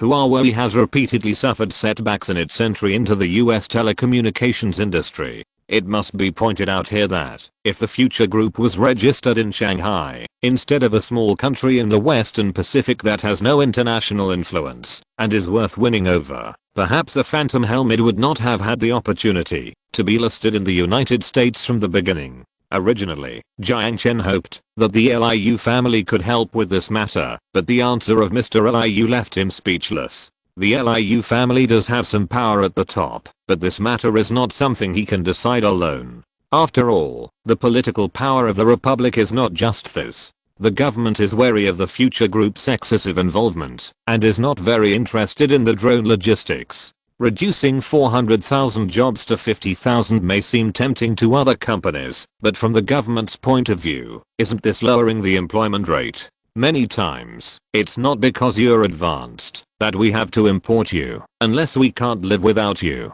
For example, quantum communication satellites have not yet been developed in the Chinese market because they may have an impact on the telecom giants that monopolize the market. When our Liu family held a meeting, they voted against the proposal to intervene in the acquisition. I can't help you much in this matter, but I can tell you the bottom line of the top leaders in this regard. At the end of the call, Prime Minister Liu smiled calmly. Oh, what is it? Jiang Chen asked straightforwardly. You get so much money every year, you should do something, right? Equity. Liu Xianggo gave an abstract word. Future Group can expand the market, but it cannot monopolize the market. Do you understand what I mean? If you want to acquire Shentong, you can only hold 30% of the shares. This is the bottom line given by the discussion above. Or, you can start a logistics company from scratch. At the end, the old man's tone was somewhat meaningful. What about drones? This was the issue that Jiang Chen was most concerned about. As for drones, of course, we still hope that you can cooperate with domestic logistics companies. After all, this drone technology is very promising. The first half of the sentence was quite clear. China would not make a fuss about the upcoming drone management bill, but the second half of the sentence was a little unclear. However, since he had already asked the answer, Jiang Chen did not continue to chat with the old guy. But before hanging up the phone, he suddenly thought of something and asked another question. Speaking of which, have you ever heard of an organization called Freemasonry? Liu Xiangguo narrowed his eyes and frowned slightly, his tone becoming somewhat unpredictable. Freemasonry? How did you get involved with those people? They just found me unilaterally. Oh, then you have run into a very troublesome opponent. Liu Xiangguo smiled with some gloating. How about it? Do you want to go back to China? They can't cause any trouble in China. Forget it, I'm quite comfortable outside. After hanging up the phone, he immediately found Zai Xiaoyu. The two exchanged opinions. The answer was also very clear. The profit of the logistics market is quite huge. Since around 10 years ago, the scale of the logistics industry has experienced a blowout growth. According to the data in 2015, the annual business volume has exceeded 20 billion pieces, and the total industry revenue has reached 200 billion yuan. If it is operated well, the market in China alone can bring tens of billions of profits to the Future Group every year. Although there are some problems on the policy side, it is not impossible to solve it. If we can't penetrate from the front, then let's go from the side.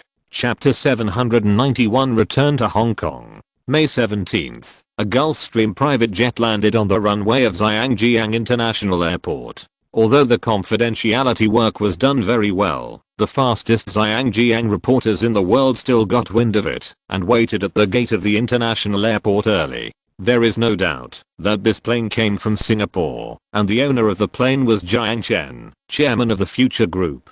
It is very difficult to interview Jiang Chen in Singapore. If Jiang Chen does not want to be interviewed, it is even difficult for the media to meet him. However, in Zhangjiang City, these reporters did not have so many concerns and surrounded him with long guns and short guns. A dozen bodyguards in suits and burly figures formed a circle and blocked Jiang Chen. They squeezed out a path from the crowd and escorted Jiang Chen to the convoy sent by the branch to greet him. This scene is just like the paparazzi chasing and intercepting an international superstar. After getting on the special car, Jiang Chen felt a headache.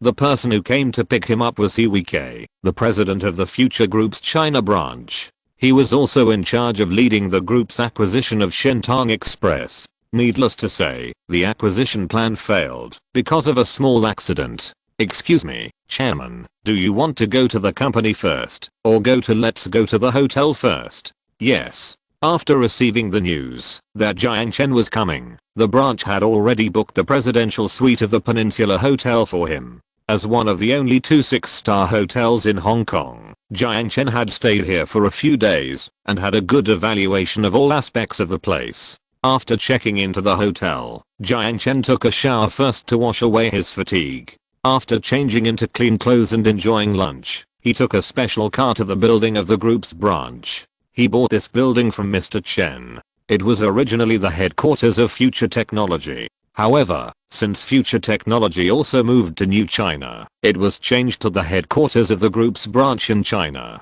The name is still Future Building, although it is not as big or as high as the one in Coral Island. As soon as he entered the building, Jiang Chen immediately called He Weike and other company executives to hold a simple meeting. The group headquarters has made a decision, and the strategy of entering the logistics industry remains unchanged. We will first use Zhangjiang City as a pilot and focus on developing the Chinese logistics market. The Beta 3 Express delivery drone of Future Heavy Industry is our main product this time. I know there are many obstacles on the policy side, but this is not enough to be a reason for us to give up. The subsidiary has completed the registration and is called Global Express. Several sets of plans from the headquarters have been sent to you. I believe you should have read them before the meeting. The theme of this meeting is to discuss this issue. Everyone, please speak freely and bring up any good opinions. Jiang Chen's opening remarks were as short as usual, and he got to the point within a minute. However, the situation was not as ideal as he expected. The branch company had no experience in the logistics industry. But it doesn't matter if you don't have experience. The talents you lack can be poached, and the experience you lack can be learned through trial and error. Didn't JD.com also have a lot of doubts when it was engaged in logistics? But they still succeeded. Jiang Chen can first set up a VR station dedicated to VR store, which just happens to be a store with 2 users. One is used as a sales and experience outlet for the Phantom helmet, and the other is used as a delivery outlet for VR store. He and Zai Xiaohu discussed this plan for a long time, and it is completely feasible. The purpose of coming to Hong Kong in person this time is mainly to negotiate with the SAR government, to negotiate all the policy issues, and to pave the way for the drone logistics in the blueprint and the most critical drone management regulations. After the meeting, the company's executives left one after another, but Jiang Chen and He Wei did not leave, but had a brief discussion on several plans proposed at the meeting. But at this time, He Wei's secretary walked in from outside the meeting room. SF Express Group President Wang Wei made an appointment by phone, hoping to have a face-to-face meeting with the chairman. Face-to-face meeting? Jiang Chen and He Wei exchanged glances and then looked at the secretary. I agree to the interview. The time is tonight and the location is set at the Peninsula Hotel. Just reply like this. Then Jiang Chen looked at He Wei. Maybe we don't have to start a logistics company from scratch. Are you talking about SF Express? Although this sentence was a question, a look of understanding appeared on He Wei's face. Yes, this is what I just thought of. We have been studying the logistics industry with the thinking of 2018, but conservative approaches are not necessarily applicable everywhere. We can completely change our approach, Jiang Chen said, reaching out to lift the lid of the teapot on the table and gently putting it aside. For example, split logistics into 2 links. Starting from scratch means that Future Group needs to spend a lot of energy to spread outlets across the country, build warehouses, plan transportation plans, and so on. A series of troubles. The way to avoid troubles is acquisition, but the state is bound to intervene in the acquisition in the name of anti-monopoly. In this case, why not change your thinking? The advantages of drone logistics are mainly reflected in the delivery link. Future Group only needs offline outlets covering hundreds of cities and counties across the country. Looking across the country, among all express delivery companies, only EMS and SF Express use the direct operated model to manage outlets. EMS, as a state-owned enterprise, does not need to be considered. Future Group can completely cooperate with SF Express to solve the problem of outlets. Later, Jiang Chen returned to the Peninsula Hotel and headed for the agreed meeting place. When he arrived, he found Wang Wei sitting in the corner of the lobby tea house, looking like he had been waiting for a long time. SF Express's headquarters is in Shenzhen, and it only takes 2 or 3 hours to get there from Shenzhen, but Jiang Chen was a little surprised that the other party was so fast. Hello, it seems that you are Mr. Jiang Chen. After meeting, Wang Wei stood up with a smile and stretched out his right hand. Nice to meet you, Mr. Wang Wei. Jiang Chen smiled and shook his hand, then let go and continued. Let's talk about politeness at dinner. I heard that Mr. Wang made an appointment to meet with me. I wonder what issues you plan to discuss. I hope to discuss the letter of intent that we sent to you earlier with Mr. Jiang again. Wang Wei said sincerely. Introducing the drone logistics network in Penglai City? Jiang Chen smiled. I'm sorry. Building our own logistics company has always been one of the strategic plans of Future Group. Not long ago, we registered a logistics company called Global Express. Although it is small now, and its business is only in Penglai City, I believe you can see our ambition in the logistics industry from its name. Chapter 792 Global Express. Jiang Chen's words did not discourage Wang Wei. He knew very well that, since Jiang Chen agreed to meet with him, it meant that there was still room for negotiation. After sorting out his thoughts, Wang Wei spoke. I wonder if Mr. Jiang has studied the case of FedEx's failure in China. The hotel waiter served black tea and cakes to the two. Although it was almost dinner time, and it was past the afternoon tea time at the Peninsula Hotel, distinguished guests always had some privileges. After taking a sip of the black tea and moistening his throat, Jiang Chen looked at him and smiled. Of course. There are many reasons why FedEx failed in China. Even though they have a considerable advantage in price and have made certain efforts in localization, they still had a hard time entering the Chinese market. My operations team and I have studied this case, and we have come to a conclusion. Do you know what it is? Wang Wei fixed his eyes on Jiang Chen. Are you testing me? Jiang Chen smiled. No. Wang Wei smiled and stopped keeping the secret, raising a finger. In the final analysis, there is only one reason. They suffered a Google-style failure. Google-style failure. This term is quite interesting. It's the first time I've heard of it. Jiang Chen looked at Wang Wei with interest. So, do you think our Global Express will suffer a Google-style failure in China? Wang Wei did not give a direct answer to Jiang Chen's question, but used the art of negotiation to fuzzily handle the issue. New trade protectionism. It has been rising since the 1980s. It uses non-tariff barriers such as green barriers, technical barriers, anti-dumping and intellectual property protection to protect local enterprises and exclude foreign enterprises from entering the market. Although China started a little late in this regard, we have learned a lot from the friction with the United States in the trade field since 2000. I personally summed up a very interesting rule. All products that can be replaced belong to the industry protected by policies in China, and logistics is obviously one of them. Even if you have a convenient and fast drone logistics network, this is not enough to make you irreplaceable. After all, companies like us who rely on manpower can also deliver goods to users' homes. At most, we are a few hours slower than you in the delivery process. After listening to this, Jiang Chen looked at Wang Wei twice more in surprise. What he said was also Jiang Chen's biggest concern. Global Express has a complete set of localized operation plans and has also poached many former executives of well-known express companies from headhunting companies. However, with China as the first stop to open up the international market, Global Express faces a lot of difficulties. Although it was difficult, Jiang Chen had a plan in mind. So, we plan to divide the express delivery into two parts. Jiang Chen said with a smile, looking at Wang Wei who was confident.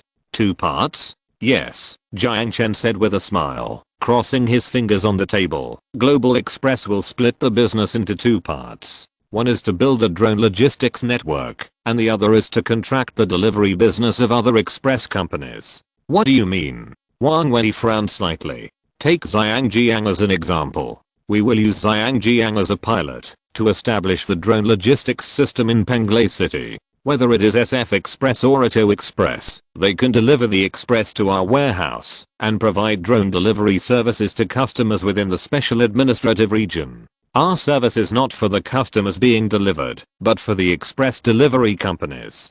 Do you understand what I mean? Jiang Chen said with a smile. Targeting express delivery companies? Joining? Wang Wei instantly understood what Jiang Chen meant. This is equivalent to contracting the delivery business of all express delivery companies.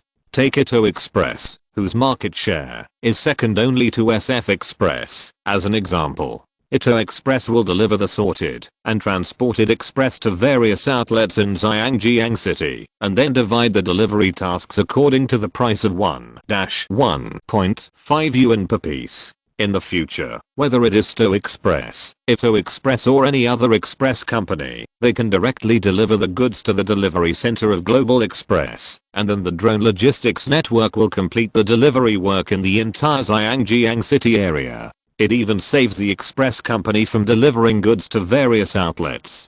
Do you think the logistics company will contract the offline delivery to you? Wang Wei smiled. Price advantage. Jiang Chen raised a finger. The cost of drone delivery is only half of manual delivery, and the efficiency is twice that of manual delivery. That's all? Wang Wei's smile was a little playful. Of course not only. Jiang Chen smiled and raised his second finger. Vrustor will distinguish the logistics options on the user side and first recommend express companies to join the drone delivery business. You should know what this means. The smile froze on his face, and a drop of cold sweat slid across Wang Wei's forehead.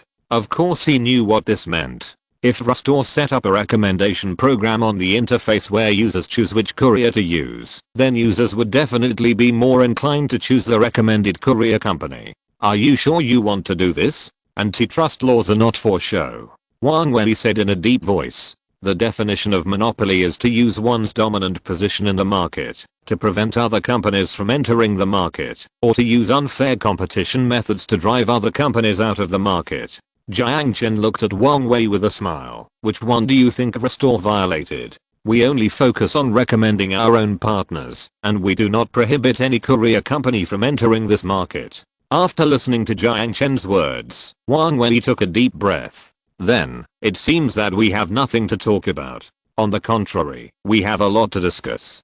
Jiang Chen shook his head. We have always been optimistic about cooperating with SF Express. As he spoke, Jiang Chen took out a letter of intent for cooperation and placed it in front of Wang Wei. Wang Wei picked up the letter of intent, glanced at it, and his expression was slightly moved. What is this? A win-win proposal. How about it? Is Mr. Wang interested? Jiang Chen said with a smile. Global Express will launch a comprehensive strategy with SF Express in China's business, relying on SF Express's outlets across the country to carry out drone network laying work in the top 100 cities in China's population. Rustor's resources will be tilted towards SF Express, and SF Express's express delivery business in the Zhangjiang district will be gradually outsourced to Global Express at the end of this month. For SF Express, they will save a lot of expenses and improve delivery efficiency. As Jiang Chen said, this is a win-win proposal. If you are not interested, I will talk to Ito tomorrow. I heard that they started trying to take back the local franchise rights 2 years ago, as expected by Jiang Chen. Wang Wei signed his name on the letter of intent before he finished speaking. Although he had already signed his name, Wang Wei still couldn't help asking, is half a month enough time? After putting away the letter of intent, Jiang Chen leaned back on the sofa chair and smiled confidently. More than enough. Chapter 793 Valencia Mining Area. The drones are already made. Long before Jiang Chen arrived in Hong Kong, Futureman Heavy Industries had added several Beta 3 drone production lines, so there would be no problem in completing the production of 100,000 Beta 3s by the end of the month. The most critical thing now is the negotiation with the Hong Kong city government. What about safety? What if the goods transported by the drone fall from the sky? Don't worry about this at all. Safety is one of the design focuses of Beta 3. Even if an accident occurs, Beta 3 will activate the emergency procedure to open the landing device and land the cargo together with the goods on uninhabited areas such as the roof, and other drones will be responsible for recovering them. At the same time, Global Express will plan the drone route to ensure that aircraft carrying heavy objects will not pass through crowded areas to ensure the safety of personnel. What about privacy? You have installed a camera on the drone. Does this mean that Beta 3 can film the private space of the residents of the building? Beta 3 is indeed equipped with a camera, but in general its actions are performed by AI. Unless there are special circumstances, the staff will not manually control the drone, so there is no need to infringe on privacy leaks. All video data will only be saved on the server for 30 days and will be automatically deleted after 30 days. The most tiring part was the Legislative Council. The delegation sent by Future Group had to face the inquiries of the Committee on Various Affairs and finally persuade the people of the Legislative Council to make provisions in the drone management regulations that would be beneficial to Global Express in conducting drone business. But in general, the progress of the negotiations was still very smooth. Jiang Chen met with the chief executive, and on the one hand, they negotiated the drone logistics issue, and on the other hand, they exchanged views on the investment of Future Group in Hong Kong. Judging from the attitude of the chief executive, the Hong Kong municipal government still attaches great importance to Future Group, and has shown a considerable degree of interest in this drone logistics network. If nothing unexpected happens, the Legislative Council will issue drone management regulations before the 25th, and Global Express will start to establish a drone logistics network on the 30th. In the evening, back at the hotel, Aisha called. Eflin has been controlled. He was transferred to the water drop number 1 2 hours ago and has now left the Albanian territorial waters. Be safe. By the way, how is the situation in Europe? There was a pause on the other end of the phone for a few seconds. The atmosphere is a bit weird. Weird. Jiang Chen pondered for a moment. Let the ghost agents keep a close eye on the movements of the Rothschild family and find out what they want to do. Leave it to me. Aisha replied softly. During the few days that Jiang Chen was in Jiang City, a lot of things really happened outside. Several large mines have been newly explored in Mindanao recently. Because they are concentrated in the Valencia area in the central part of Mindanao, they are named the Valencia mining area. The estimated reserves of this mining area are quite amazing. The minerals also cover the iron, aluminum, lead, zinc, and copper mines that are in high demand in the New Malaysia region, and the grades are all above average. However, it was this Valencia mining area that triggered the disagreement between BHP Group and Future Mining. As an explorer of the Valencia mining area, BHP Group proposed to hold more shares and reinterpreted the contract that had been signed.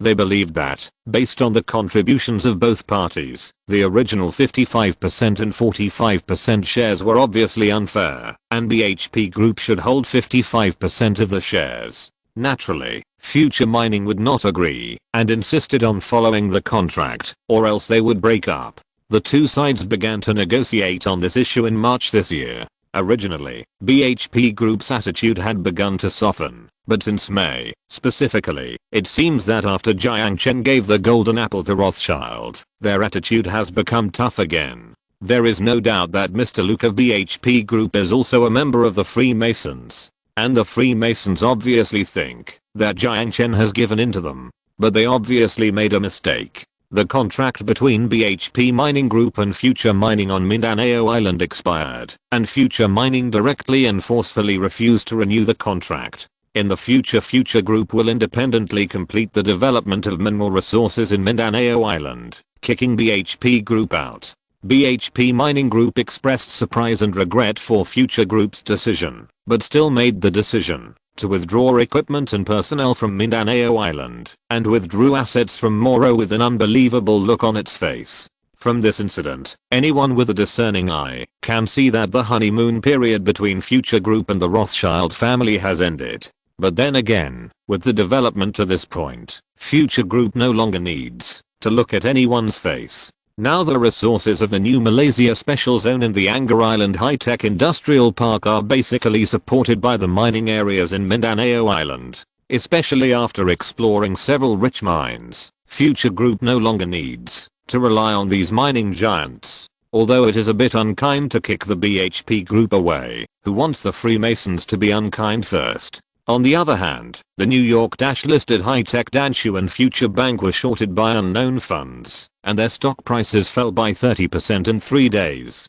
Faced with such a situation, Jiang Chen calmly increased his holdings of the subsidiaries' stocks in the secondary market, buying as much as the price fell. He knew who was using financial leverage to hit him, but this painless warning was nothing to him. At worst, both high-tech Danshu and Future Bank would be delisted and privatized. Now Future Group no longer needs to seek loans from other banks, and its own banks are enough to complete the blood transfusion. After completing the negotiation on the drone management regulations, Jiang Chen immediately left Hong Kong by private plane. However, he did not return to Koro Island directly, but went to Morocco and got off the plane at Davao International Airport. It has been more than a year since the Civil War. The anti-government army led by Santos used the weapons smuggled in by Jiang Chen to fight the government army here, but now the streets and alleys here can no longer see the scars of the Civil War.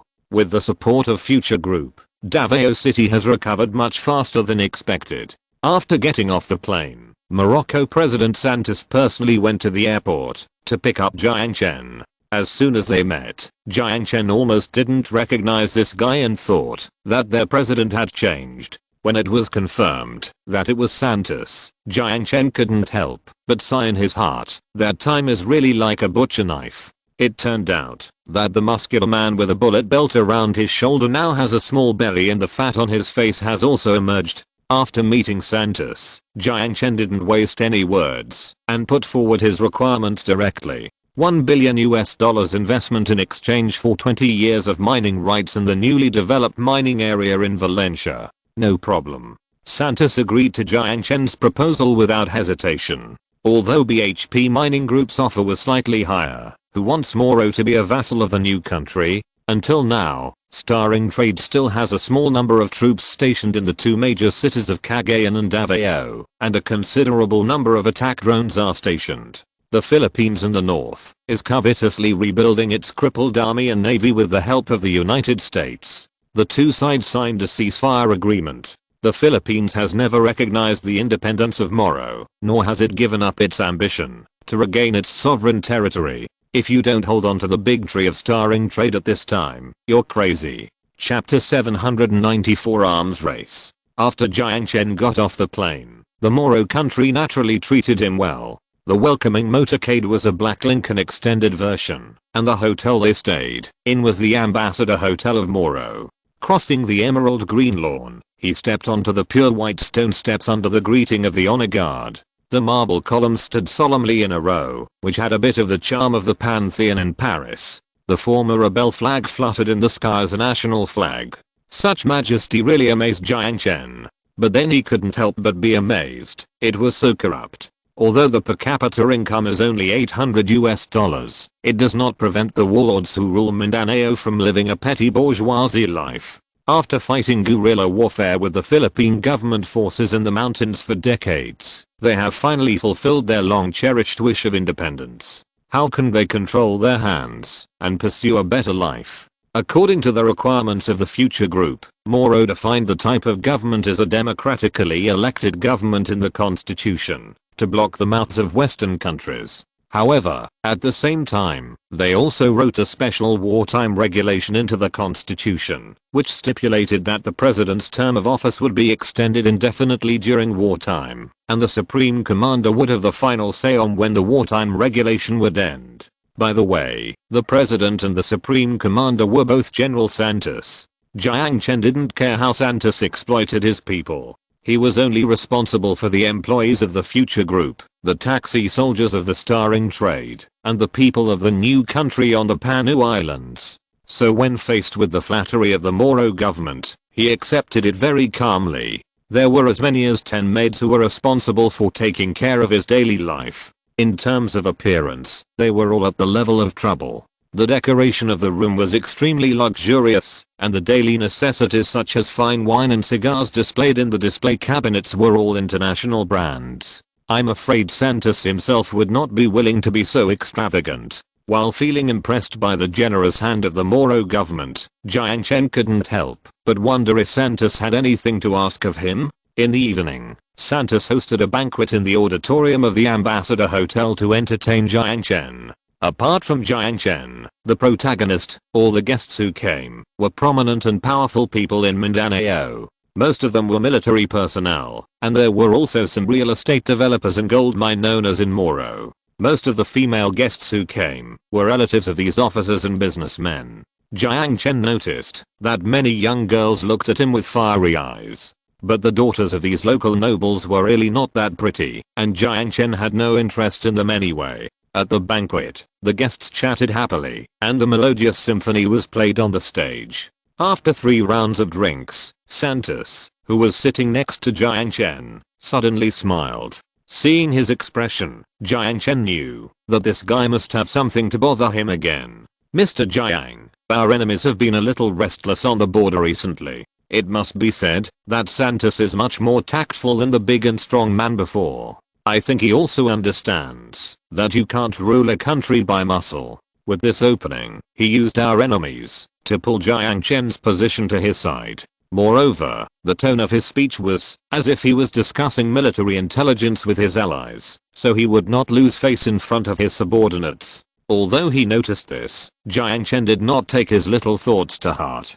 He took a sip of the wine glass and asked casually, "Oh, is there any new action from the Philippines?" The Aquino government promulgated a new conscription bill, declaring that it would reorganize the decadent army and expand the army by 100,000. Aquino?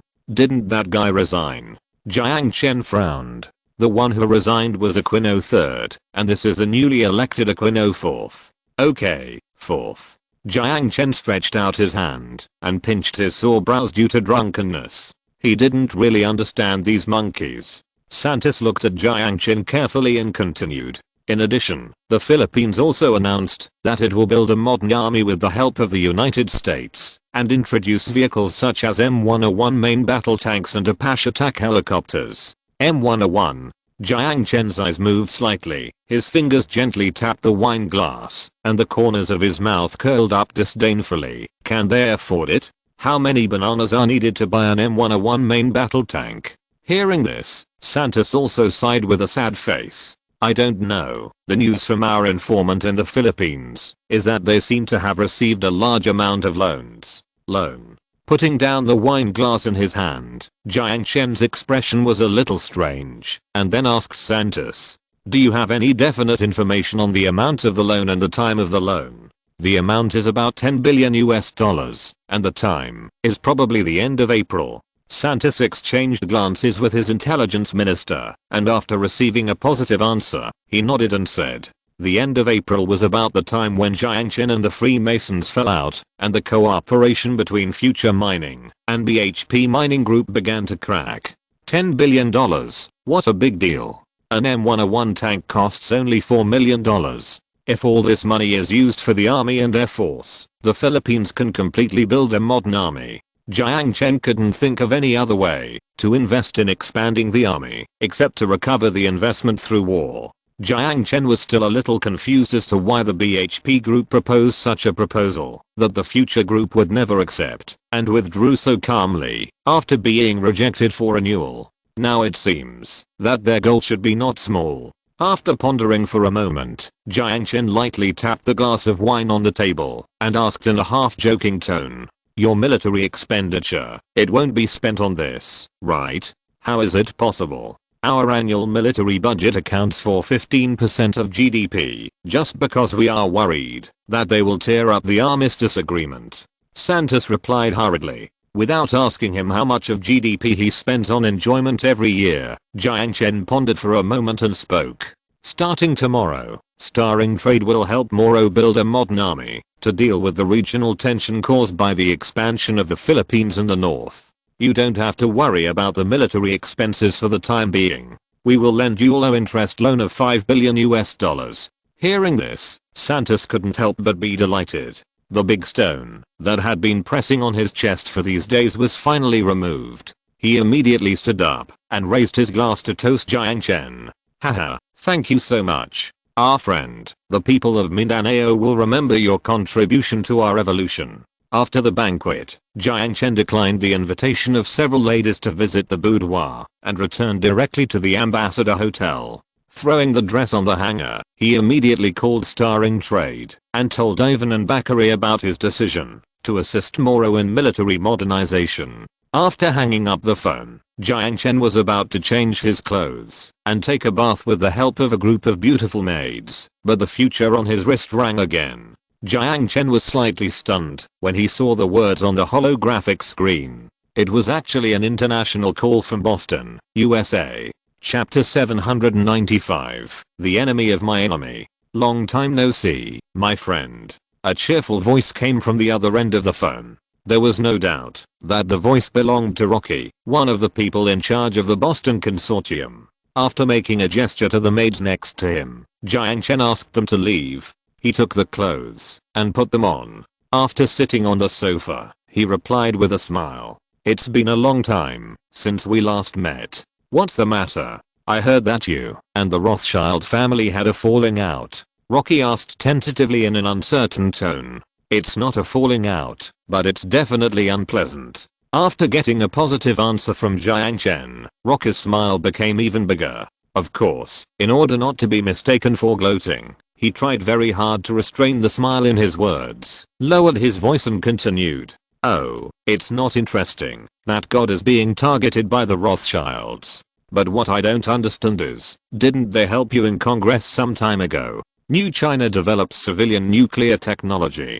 To be honest, this issue was put on the table in Congress, and many people voted in favor of the intervention option. Exchange of interests, that's all. I'm also curious, what's the point of asking these questions for the Boston Consortium? Jiang Chen asked back. As if he heard the displeasure in Jiang Chen's words, Rocky smiled and hurriedly explained. Sorry, my question may be a bit direct. But you have to believe me, we have no ill intentions about this. It's better to say, some happiness. Are you happy to see us fighting with the Rothschilds? Jiang Chen crossed his legs and sank into the sofa and said in a relaxed tone, or, add Freemasonry to the end? No, no, no, you may have misunderstood what I meant. Rocky shook his head, paused, and then asked a question. How much does Mr. Jiang know about the United States? Except for knowing the separation of powers, I don't know much. Jiang Chen smiled. The separation of powers between the White House, Wall Street, and the courts is roughly like this. What about Wall Street? A bunch of greedy bankers and investors, that's it. Haha, Mr. Jiang's opinion is really unique. But if you're being frank, your opinion is still a bit unprofessional. Rocky laughed without minding that Jiang Chen used the adjective greedy to describe him. Jiang Chen also laughed, but didn't say anything, waiting for Rocky's next words. After laughing enough, Rocky on the other end of the phone drank a sip of water, moistened his throat, and changed his tone to be serious. The White House has two owners, and Wall Street also has two owners. Who? The Jewish Consortium, and the Protestant Consortium, WASP for short. Jiang Chen was silent for 2 seconds, and said in a joking tone, I thought Americans were the backyard of Jews. This is prejudice. The Jewish Consortium is mainly composed of investment banks such as Goldman Sachs, Lehman Brothers, Kuhn Loeb, etc. The WASP side is composed of investment banks such as Morgan Stanley, First Boston, Brown Brothers, etc. Obama is their man, and Hillary is our man. Whether in the financial or political circles, we are at most evenly matched. This sentence has already shown Rocky's position. Jiang Chen can feel the meaning of winning over in his words. And Rocky's next sentence made his intention clear. It's not easy to face the Freemasons alone. What do you think? Do you want to join forces? How do you want to join forces? Jiang Chen asked with a smile. When facing the Jewish organizations that are reaching out everywhere, we stand together and attack and retreat together, whether politically or economically. Perhaps sensing Jiang Chen's concerns, Rocky added, of course, the covenant itself is not binding. The only requirement is that when facing the conspiracy of the Freemasons, our alliance can speak with one voice. The room became quiet, and the silent atmosphere lasted for a long time. Rocky quietly waited for Jiang Chen's reply. He knew that it would take time to think about it, but he would agree in the end. Because Jiang Chen had no reason to refuse. And the fact was indeed so. Jiang Chen thought about it seriously for a long time and really couldn't think of a reason to reject this proposal. The hard power of the future group is very strong, whether he thinks so himself or in the eyes of others, but the lack of allies in international affairs has always been the Achilles heel of the future group. Concluding an alliance with WASP will undoubtedly make up for this shortcoming. As for whether the relationship with the Rothschild and other Jewish consortiums will continue to deteriorate, Jiang Chen no longer cares much. Both sides are about to meet in battle in his back garden, so what face can be talked about? It's always good to have one more friend. After making up his mind, Jiang Chen said softly. Rocky's face suddenly broke into a smile. Great. I'm glad that we have a powerful ally on the other side of the Pacific Ocean. Strictly speaking, the relationship between WASP and Future Group is not harmonious, and the business expansion of Future Group has affected many people's cake. However, when facing a common enemy, even the United States and the Soviet Union, which have completely different ideologies and forms, can stand on the same front. What is absolutely impossible in this world? Compared with Future Group, Protestants obviously hate Jews more. If the influence of Freemasonry in the United States can be eliminated, and the Federal Reserve and Wall Street can be completely taken back from the hands of the Jews, the benefits obtained by WASP will far exceed the trouble with Future Group. The covenant does not have any paper documents, but only verbal promises. Because there is no law or regulation in any country that can provide legal protection for this document. The next morning, Jiang Chen, accompanied by Santos, personally drove to Surigao, the northernmost part of Mindanao Island, to inspect the military deployment of the Moro country on the border. 2 brigades of artillery, 2 divisions of motorized infantry and an armored battalion. In terms of manpower, this deployment is already acceptable, but the equipment really makes Jiang Chen speechless. The armored battalion still uses T-72 tanks as its main force, which makes Jiang Chen doubt how many seconds they can hold out against the M101. If there is no deterrence from starring trade, Jiang Chen even doubts that, even if the Philippine army pushes over from Luzon Island, the defenders on Mindanao Island will have to roll back and fight guerrilla warfare immediately. But since Jiang Chen is here, he will naturally not allow this to happen.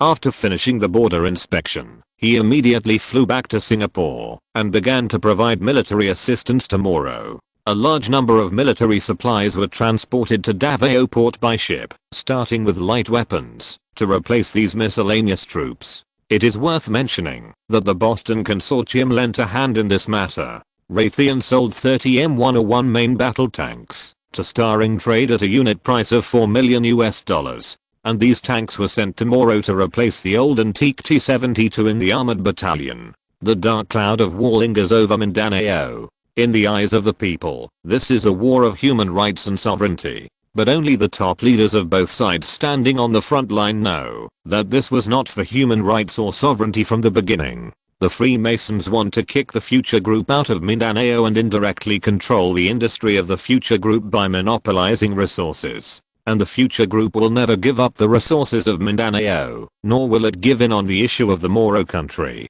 For a time, even the whole of Southeast Asia was shrouded in a shadow. If you're listening to this novel on a channel other than Fanfic World, it means they downloaded and uploaded it without effort. We cordially invite you to visit our channel, Mundo Fanfic Novelos. There you'll find the original version of this story and you can explore many other novels of various genres. We're waiting for you to immerse yourself in a world of incredible novels. Chapter 796 Future Military Industry. In the office of the Angier Island High-Tech Park, the newly appointed park director Zhang Wei shook his head in embarrassment after listening to Jiang Chen's instructions. The production of Beta series civilian drones remains unchanged, and the monthly production of Hummingbird series military drones has increased to 100,000 units. Too much. Beta series drones are not so bad. Although this type of rotary wing drone uses a lot of cutting-edge technology, it does not occupy much production capacity. However, for a thoroughly high-tech product like the Hummingbird drone, many parts, including the engine, can only be produced by 3D printers. Fortunately, there is an industrial-grade 3D printer that can print in batches, otherwise it would be a problem to complete the industrial production of the Hummingbird drone. The group's laboratory has completed the industrial design plan. In the future, the mass production of the Hummingbird drone will not need to rely on limited 3D printers. The first batch of production equipment will be shipped to the park from tomorrow. Jiang Chen said. Finished?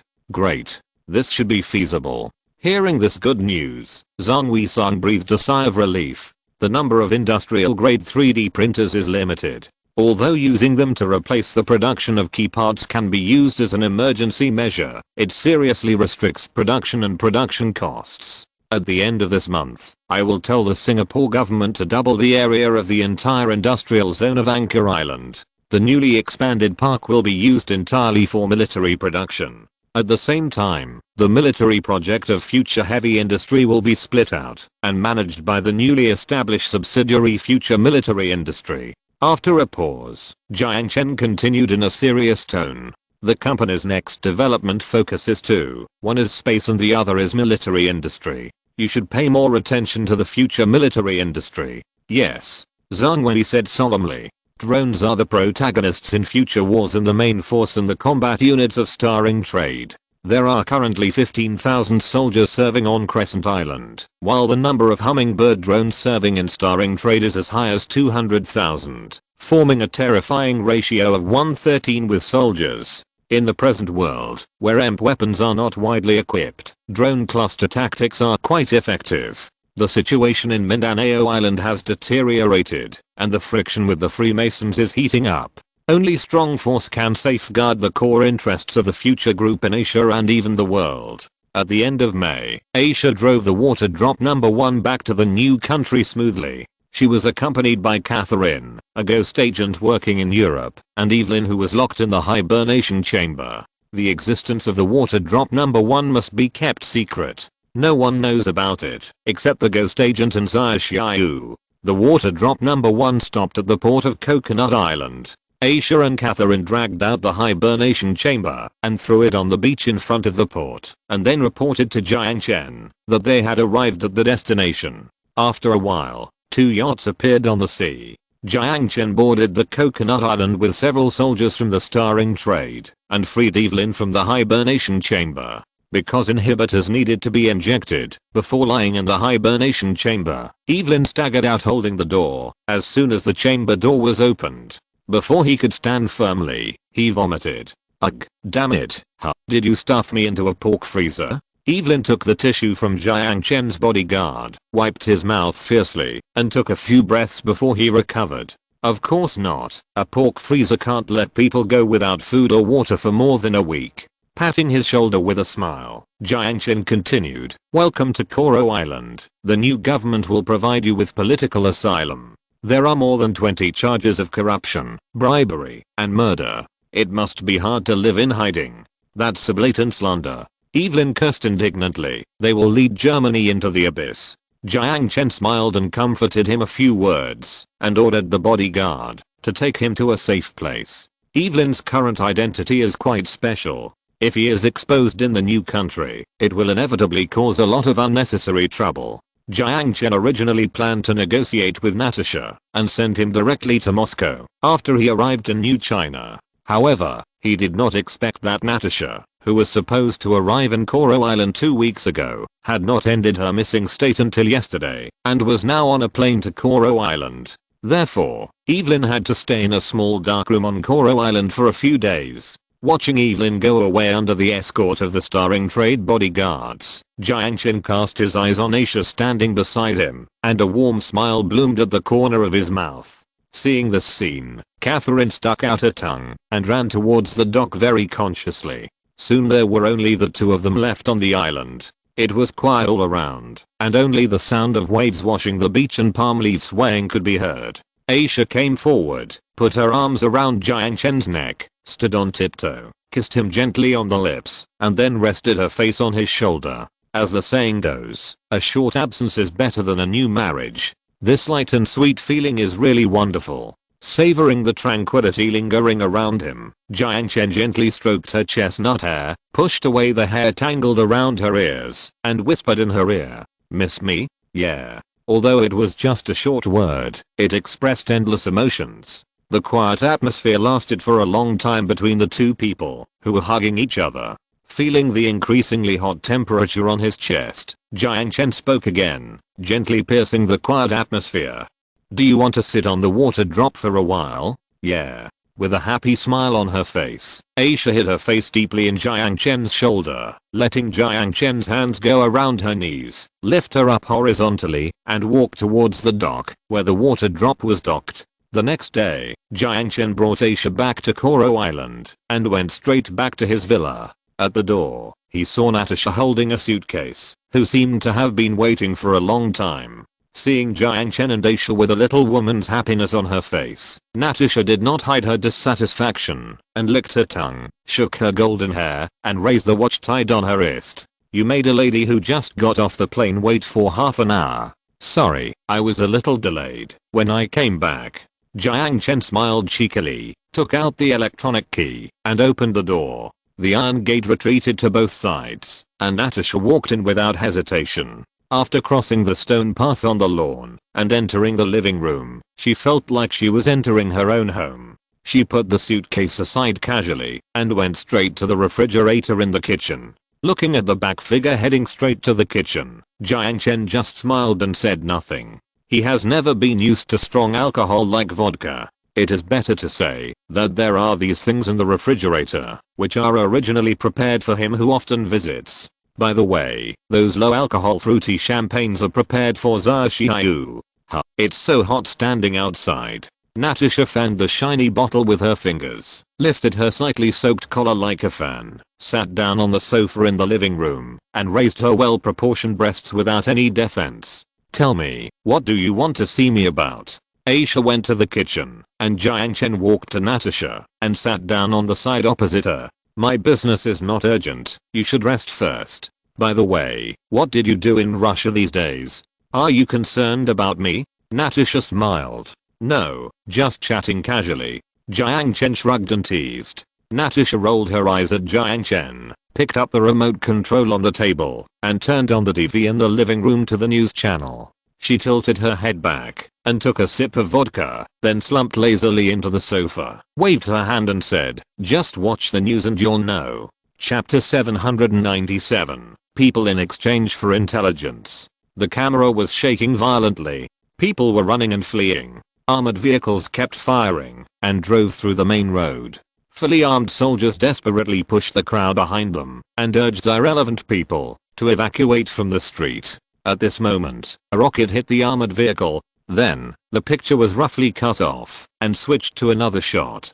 Jiang Chen noticed that the word live was marked in the upper right corner of the picture. It seemed to be a live broadcast. Where is this? Jiang Chen frowned slightly. These days, he has been worrying about Global Express and future mining and has not paid much attention to international news. Natasha did not answer, but just raised her chin to the TV. Soon, the white reporter on the news screen answered Jiang Chen's questions in rapid-fire English. We are now in Istanbul. The footage we just shot is a clip of the exchange of fire between the rebels and the government forces. Due to safety reasons, we can't go any further. Our current location is only 1,000 meters away from the front line. 10 minutes ago, the government tanks drove past here. The bullet holes on the wall behind me are the traces left by the tank's coaxial machine guns shooting at the rebels. According to officials in Istanbul, the Turkish government forces currently have the upper hand, but according to the frontline soldiers, the battle situation is not as optimistic as the politicians say. Putting the crystal wine bottle on the table, Natasha let out a long breath and interrupted. It's not pessimism, it's very pessimism. At this rate, this is no longer a coup, but a civil war. You did it? Jiang Chen looked at Natasha with a strange expression. As far as he knew, the relationship between Russia and Turkey seemed to have always been unfriendly, especially 2.5 years ago when Turkey shot down a Russian fighter jet, which brought the relationship between the two countries to a freezing point, just a hair's breadth away from fighting. It's not us. Coups in Turkey happen as often as eating and drinking. You can't blame us for every one of them. Natasha knew what Jiang Chen was thinking and waved her hand. We just went to pick up our people. But when we were on the mission, we found that things were not as simple as we thought. Why did they find you? I remember you had already left the front line. Jiang Chen asked. Because the person in charge of this case is my boss. The KGB is a little short of manpower, and he has found everyone he can mobilize. Natasha sighed and pushed her bangs back in annoyance. We had some trouble at the border and almost couldn't come back. From the sentence almost couldn't come back, Jiang Chen felt a heaviness in her words. At first we thought it was just an ordinary coup, just more intense than the previous ones. As she spoke, Natasha's fingers slid across the wet ice wine bottle, and she began to write and draw on the coffee table with the water, until we found this symbol in the personal belongings of a rebel general. It was a pyramid, and the top of the pyramid was an eye. Jiang Chen certainly knew this symbol. The G sandwiched between the V-shaped ruler and the book was the symbol of Freemasonry. Freemasonry. That's right, Natasha snapped her fingers. After all, Freemasonry has always been the focus of the KGB, so we took the trouble to investigate, and found that the officer was a peripheral member of Freemasonry and a supporter of Turkey's secularization movement. As she spoke, Natasha reached out and picked up the bottle, brought it close to her mouth, and took a sip, shaking the clear wine and looking at Jiang Chen, who was lost in thought. I heard that the situation in the Philippines is not peaceful either. Yes, Jiang Chen did not hide it. Since Natasha mentioned it, she must have known some inside information. The arms race between the Philippines and Morocco has begun. I would not be surprised, even if the Philippine army crosses the ceasefire line tomorrow. Natasha grinned and said, really? It seems that the global situation has become tense to a considerable extent. Let's not talk about this. You definitely didn't ask me to come here to listen to my story, right? Evelyn is on Koro Island. Jiang Chen went straight to the point. It's in your hands. Natasha glanced at Jiang Chen in surprise, her red lips opening and closing slightly in surprise. She changed the position of her crossed legs and muttered to herself thoughtfully, no wonder we couldn't find him. It turns out he was controlled by you. Have you been looking for him? It seems that the Russians are also very interested in the current situation in Germany. Of course, Germany is a #1 trading partner in Europe. Natasha looked at Jiang Chen with a smile. I guess you will definitely not leak this news to me deliberately. Tell me, what are your conditions? Evelyn will give it to you. I need all your information about the Freemasons. All the information? You have a really big appetite. Do you know how much information we have about them? If it's all written on an A4 paper, it can fill up an entire archive room. The world's largest underground organization. We have been keeping an eye on them since the Stalin era. Natasha looked at Jiang Chen with a playful expression. You plan to exchange a former German vice chancellor with us? Don't you think this is unfair?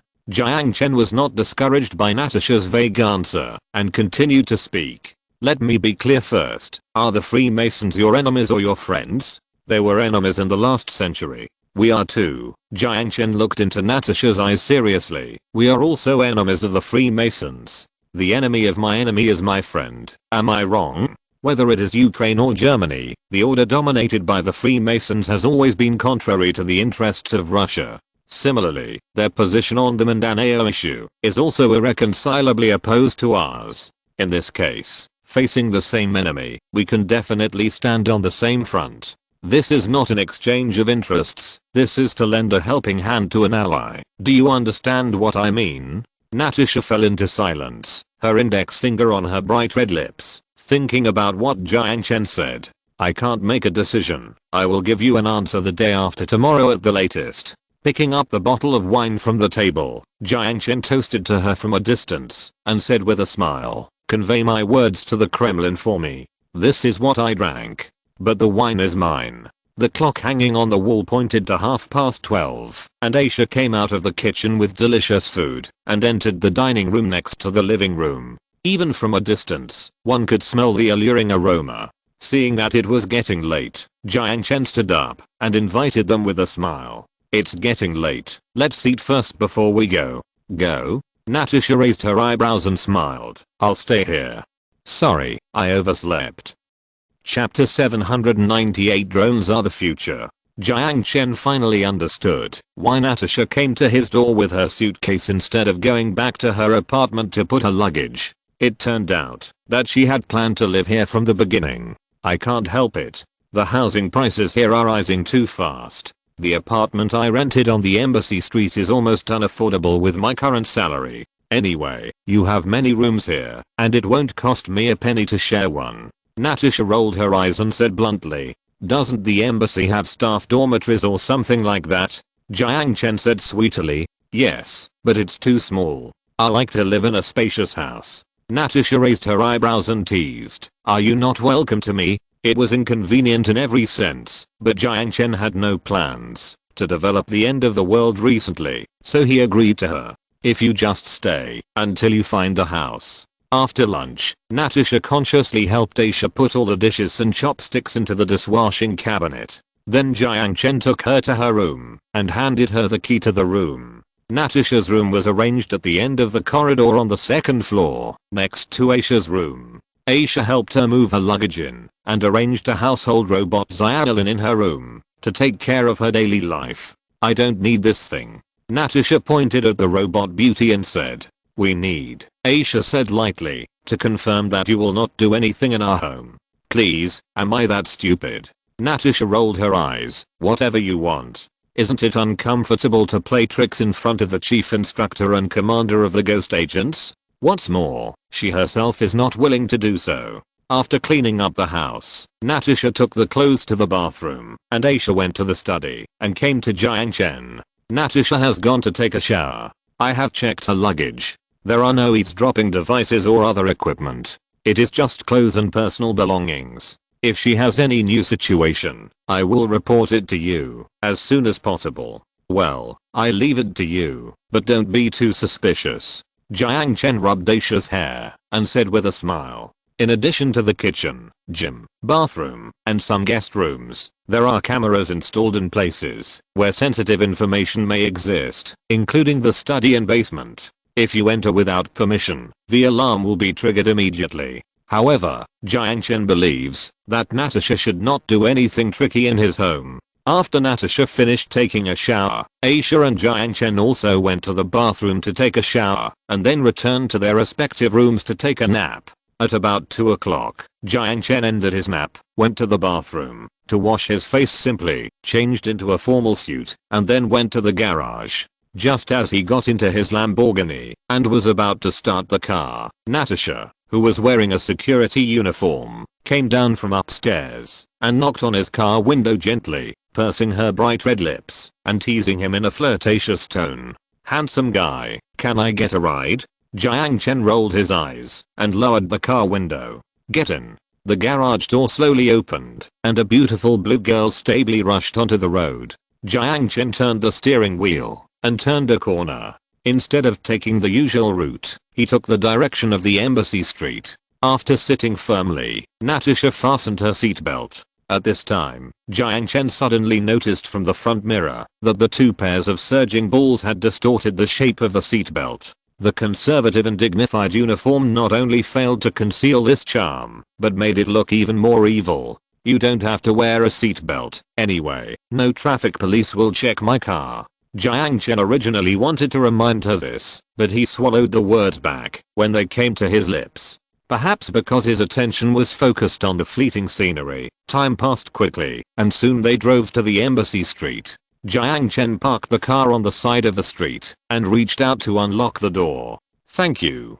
Natasha smiled and unbuckled her seatbelt. "You're welcome." But before he could finish his words, Natasha suddenly came close and left a bright lip print on his cheek. It was very moist. It was also very soft. Jiang Chen stared at her blankly, and for a moment he was a little confused about the situation. It took him a long time to utter a word. "Is this a unique way for Russians to greet?" "That's right. But even unrestrained Russian beauties only greet special people in this way." As he said that, the two legs had already stepped through the car door. Natasha took 2 steps back and blew him a kiss with a smile, and then disappeared at the end of the street. After a while, the people walked away. Coming back to his senses, Jiang Chen smiled and shook his head. Pushing the pounding heartbeat from his mind, he restarted the car, stepped on the accelerator and hit the road. Because of the delay on the road, it was already 3 o'clock when Jiang Chen arrived at the company. Before getting off the car, Jiang Chen repeatedly confirmed in the front mirror that there was no trace of kiss marks on his face, and then he walked out of the car with confidence. As usual, before going to his office, he went directly to Sun Jiao to listen to her report on recent work. Yesterday at noon, Global Express has begun to install a drone logistics network in Hong Kong, with a total of 329 drone terminals, which will cover the entire Hong Kong Island area and achieve zero traffic occupancy rate logistics. The Hong Kong municipal government was very satisfied after seeing our holographic concept map and immediately understood the benefits. In addition, the Hong Kong Fire Department and the Police Department are consulting us about the price of Beta 1 and 2 drones, as well as the difficulty of introducing them. Beta 1 and 2 drones are firefighting and police drones respectively. The former can carry dry powder fire extinguishers into the fire scene, and the latter can fire rubber bullets or 5mm special bullets. They can be called the two great weapons for maintaining normal order in high-density cities. With Beta 1, there is no need to worry about fire trucks being stuck on the road and unable to reach the fire scene. 10 drones can replace 1 fire truck. 20 drones are more than enough to control a general fire scene. After seeing the convenience of drones, it is no wonder that the two frontline departments, the fire department and the police department, are interested. "Just asked about the price?" Jiang Chen asked. Yes, there are big differences within the Hong Kong municipal government on whether to introduce these 2 drones. On the one hand, it is the price, and on the other hand, it is concerned about the safety of police drones.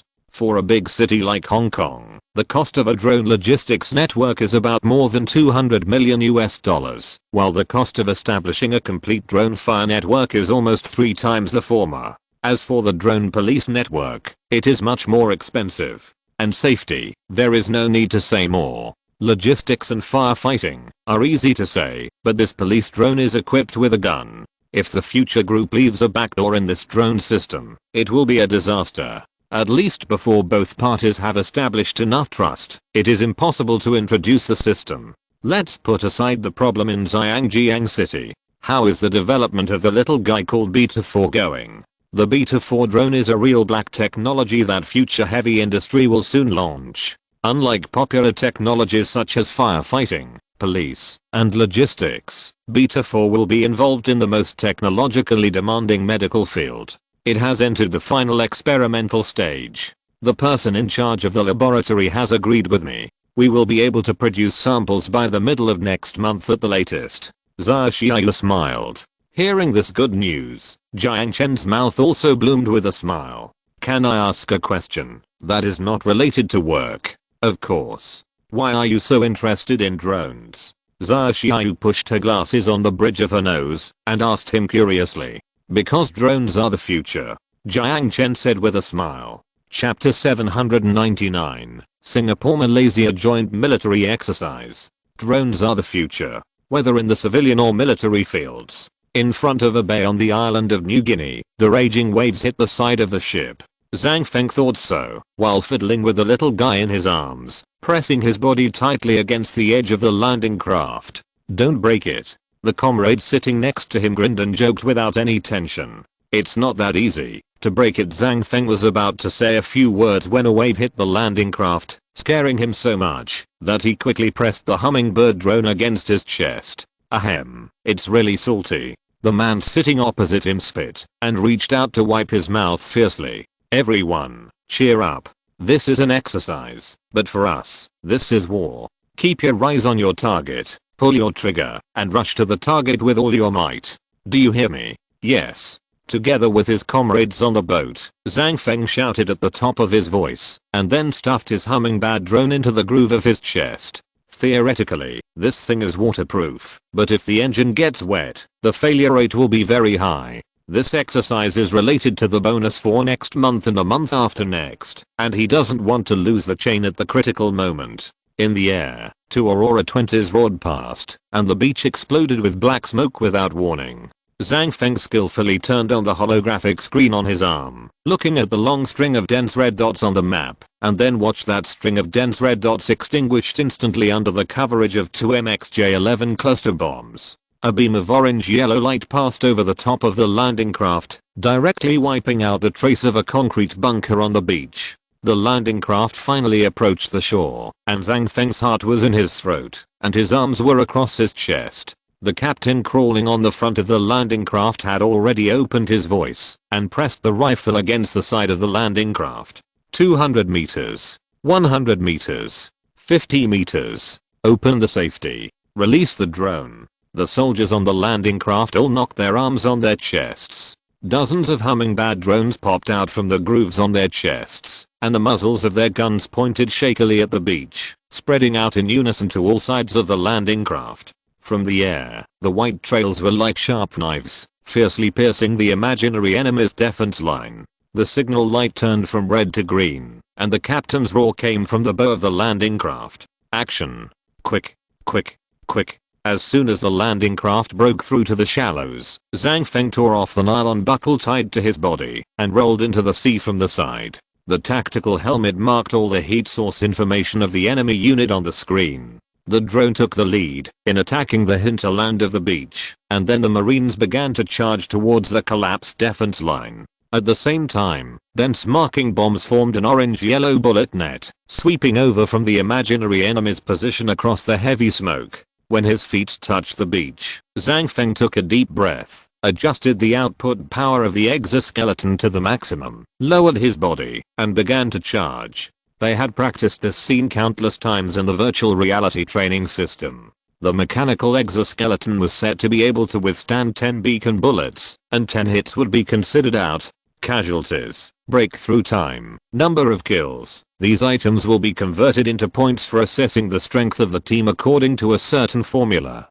The chairman of Starring Trade said at the mobilization meeting before the exercise that for the top 3 teams in each branch of the military, in addition to being awarded special medals, they will also be awarded a bonus of more than $100,000. Thinking of this, Zhang Feng licked the corner of his mouth, and the rifle he held horizontally locked onto the red dot behind the smoke. In this exercise, their C team must win first place. At this moment, far away in the command post on Crescent Island, Starring Trade executives headed by Jiang Chen, Ivan and others gathered in front of a holographic sand table, overlooking the 3-dimensional situation of the entire battlefield. The green dotted infantrymen and armored vehicles are the Marines of Starring Trade. In the first minute of landing on the beach, the drone cluster had already broken through the enemy's front line and turned off the enemy's machine gun firepower point. At the same time, the infantry, whose movement speed was no less than that of the armored vehicles, took down the first line of defense in an instant with the help of mechanical exoskeletons.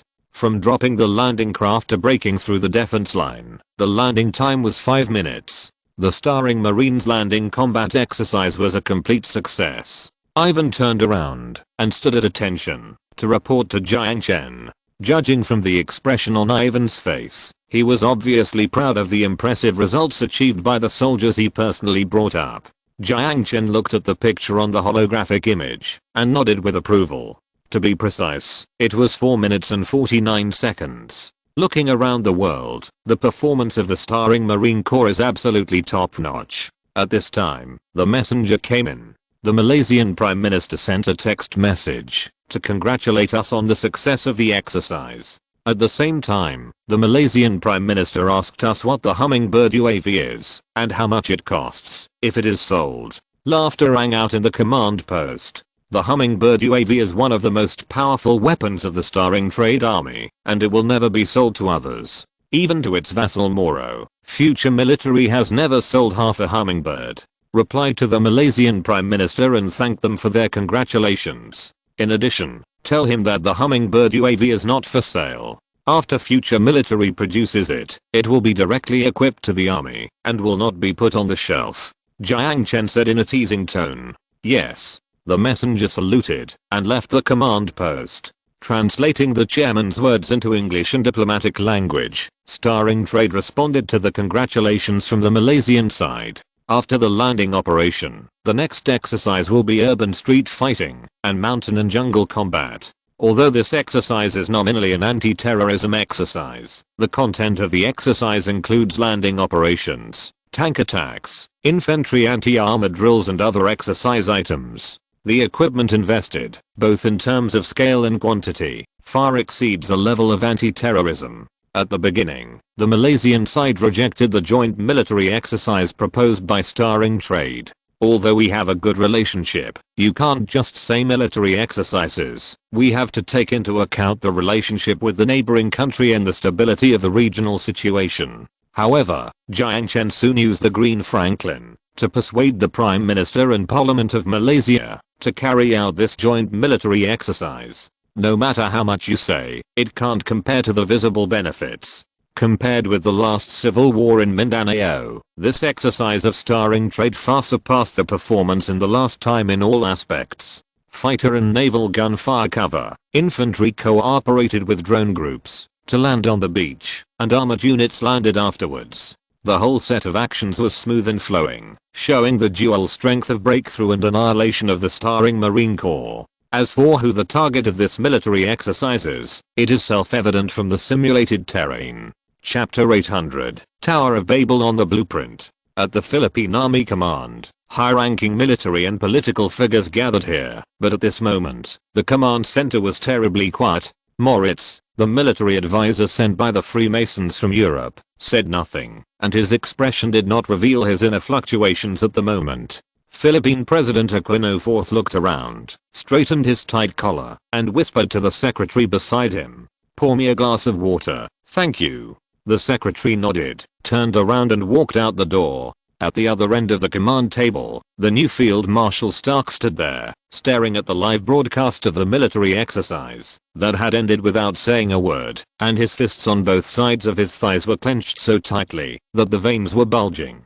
Starring Trade did not keep the landing combat exercise project secret, but at the request of the United Nations, it generously disclosed it to the Southeast Asian countries. In Stark's view, this is simply a naked provocation. Even if we show you the cards, you still can't beat us. Starring Trade has written this sentence on its face. Arrogant. What about urban warfare subjects? Moritz, a military advisor from Germany, turned his eyes to Marshal Stark and said in a meticulous voice, compared to the performance of drones in beach landing operations, I'm more worried about the performance of drones in urban warfare. The high maneuverability and flexibility of drones are tailor-made for urban terrain. Although he also didn't know much about this hummingbird drone, Moritz saw at a glance that its real stage was not on the beach, but in the city. No, Aquino Fourth shook his head and answered this question. They only disclosed sensitive landing operations, and the battle videos of street fighting, jungle and mountain combat subjects were not disclosed to the United Nations. I protested, but it was useless. The last sentence, Aquino Fourth said helplessly. Marshal Stark looked at Moritz, hoping to get away, to fight against the Starring Trade from this military advisor from Europe. The odds are low, but not impossible. Moritz pondered for a moment, knuckles against chin, and said, tactically, it is not easy to hit a drone at medium range with a rifle, but using a shotgun at close range, fragmentation grenades and rifle grenades at medium range can still pose a threat to such close-range drones. Strategically, using signal shielding to interfere with the connection between drones and terminals may hinder our own communications, but it should be able to effectively restrain the drone tactics of Starring Trade. We must immediately adjust the frontline deployment. The counterattack plan on Mindanao will be temporarily postponed. We need more time. In terms of results, the results of the Singapore-Malaysia joint military exercise are still quite outstanding. After seeing the powerful combat capabilities of the Starring Trade Marine Corps, the Philippine Army deployed in southern Luzon Island has obviously become much more obedient. However, the newly appointed Philippine President and Army Marshal obviously did not give in. The Freemasons, who provided loans for the modernization of the Philippine military, did not waver at all. They continued to send tanks and modern equipment to Luzon Island step by step, adding fuel to the already severe regional situation. But to be honest, even if all the more than 80,000 Philippine Army soldiers were equipped with modern equipment, Jiang Chen was not very worried that the Moro regime supported by Starring Trade would lose. He had more than just the Hummingbird UAV and Aurora 20 in his hand. If the Philippines really dared to come, this time the people of Starring Trade would directly push them to Manila. The military exercise lasted for a total of 3 days. After 3 days, the soldiers of Starring Trade boarded the transport ship and set off for the return voyage from the port of the Singapore-Malaysia Special Zone. Jiang Chen personally went to the Singapore-Malaysia Special Zone and, after meeting with the Malaysian president, drew a perfect end to the Singapore-Malaysia joint military exercise. After returning to Koro Island, good news came from the Aerospace Science and Technology Center. The orbital part of the space elevator has achieved a major technological breakthrough. Combined with the materials provided by Jiang Chen, the technicians of the institute have completed the design of the entire space elevator and verified it through the mathematical model established by the quantum computer. After hearing the news, Jiang Chen did not even go home after getting off the plane. He went directly to the future building and found Kerwin and the institute. He ordered the technicians of the institute to call up the engineering concept map.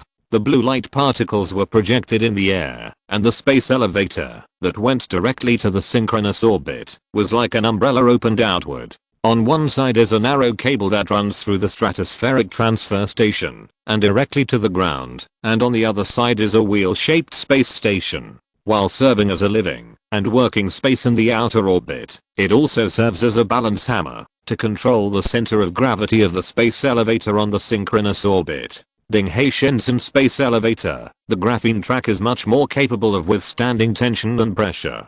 The risk of the track being crushed by its own weight is greater than being broken by its own gravity. In order to prevent the space elevator from being crushed by its own weight, our engineers came up with an idea to hang a 36,000 kilometer long cable from the synchronous orbit of the space station to the ground. At the other end of the cable, a wheel-shaped balance weight is designed. The balance weight with its center of gravity behind the space station rotates coaxially at a constant speed, exerting an outward pulling force on the cable through centrifugal action to prevent our track from bearing the pressure of its own weight. At the same time, the wheel-shaped balance weight itself will also serve as part of the space station, providing additional living and working space for the space station. At this point, Kerwin's face showed a trace of sincere pride. If it were a year ago, before the breakthrough of graphene materials, such a design concept would undoubtedly be ridiculed as a foolish dream. Just like when American physicist Pearson proposed the concept of space elevator in 1970, his peers and the media gave him unfriendly advice: change your career and write science fiction novels. However, today, the counterweight design will surely become the construction standard of space elevators in the future, and Kerwin will become one of the founders of the interstellar era of Earth civilization because of this design. He does have the capital to be proud. Although the future space elevator will also have a structure similar to the counterweight, the information Jiang Chen provided to the Aerospace Science and Technology Center did not mention a specific design plan. What he brought from the end of the world was only the pre-technology required to build the space elevator and the elevator base. How much is the project cost? Kerwin's expression was a little embarrassed when he mentioned the cost. This space elevator is good in every way, but the price is a bit unfriendly. The 2050 space elevator construction plan announced by Japan's Abayashi Construction Company, which built the Skytree for Tokyo City, is estimated to cost $9.5 billion, which is almost 1/12 of his offer. Of course, the fact that the former was just talking nonsense is also one of the reasons. From orbit to space station, the total project cost is estimated to be $120 billion US.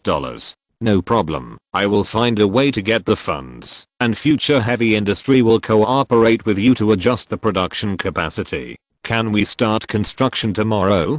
Jiang Chen's reaction was beyond Kerwin's expectations. Not to mention hesitation. When approving the start of construction, the chairman didn't even blink. This is not $1,200 US, but $120 billion. Kerwin was stunned and speechless for a while. Any other questions? Seeing that his subordinates were silent, Jiang Chen asked in confusion. Jiang Chen's question immediately brought Kelvin back to his senses. He stood at attention, as if he had been injected with chicken blood, and shouted excitedly, "No problem. I guarantee to complete the task." Although it was unclear why he suddenly reacted so excitedly, Jiang Chen was naturally very happy to see his subordinates so motivated. He immediately patted him on the shoulder and said, "Then go." End of this chapter. Thank you very much for reaching the end. Don't forget to like. Looking for more exclusive content and immediate access? Subscribe to our Patreon. Remember, every like, subscription, or donation encourages us to continue. Thanks to everyone. See you in the next video.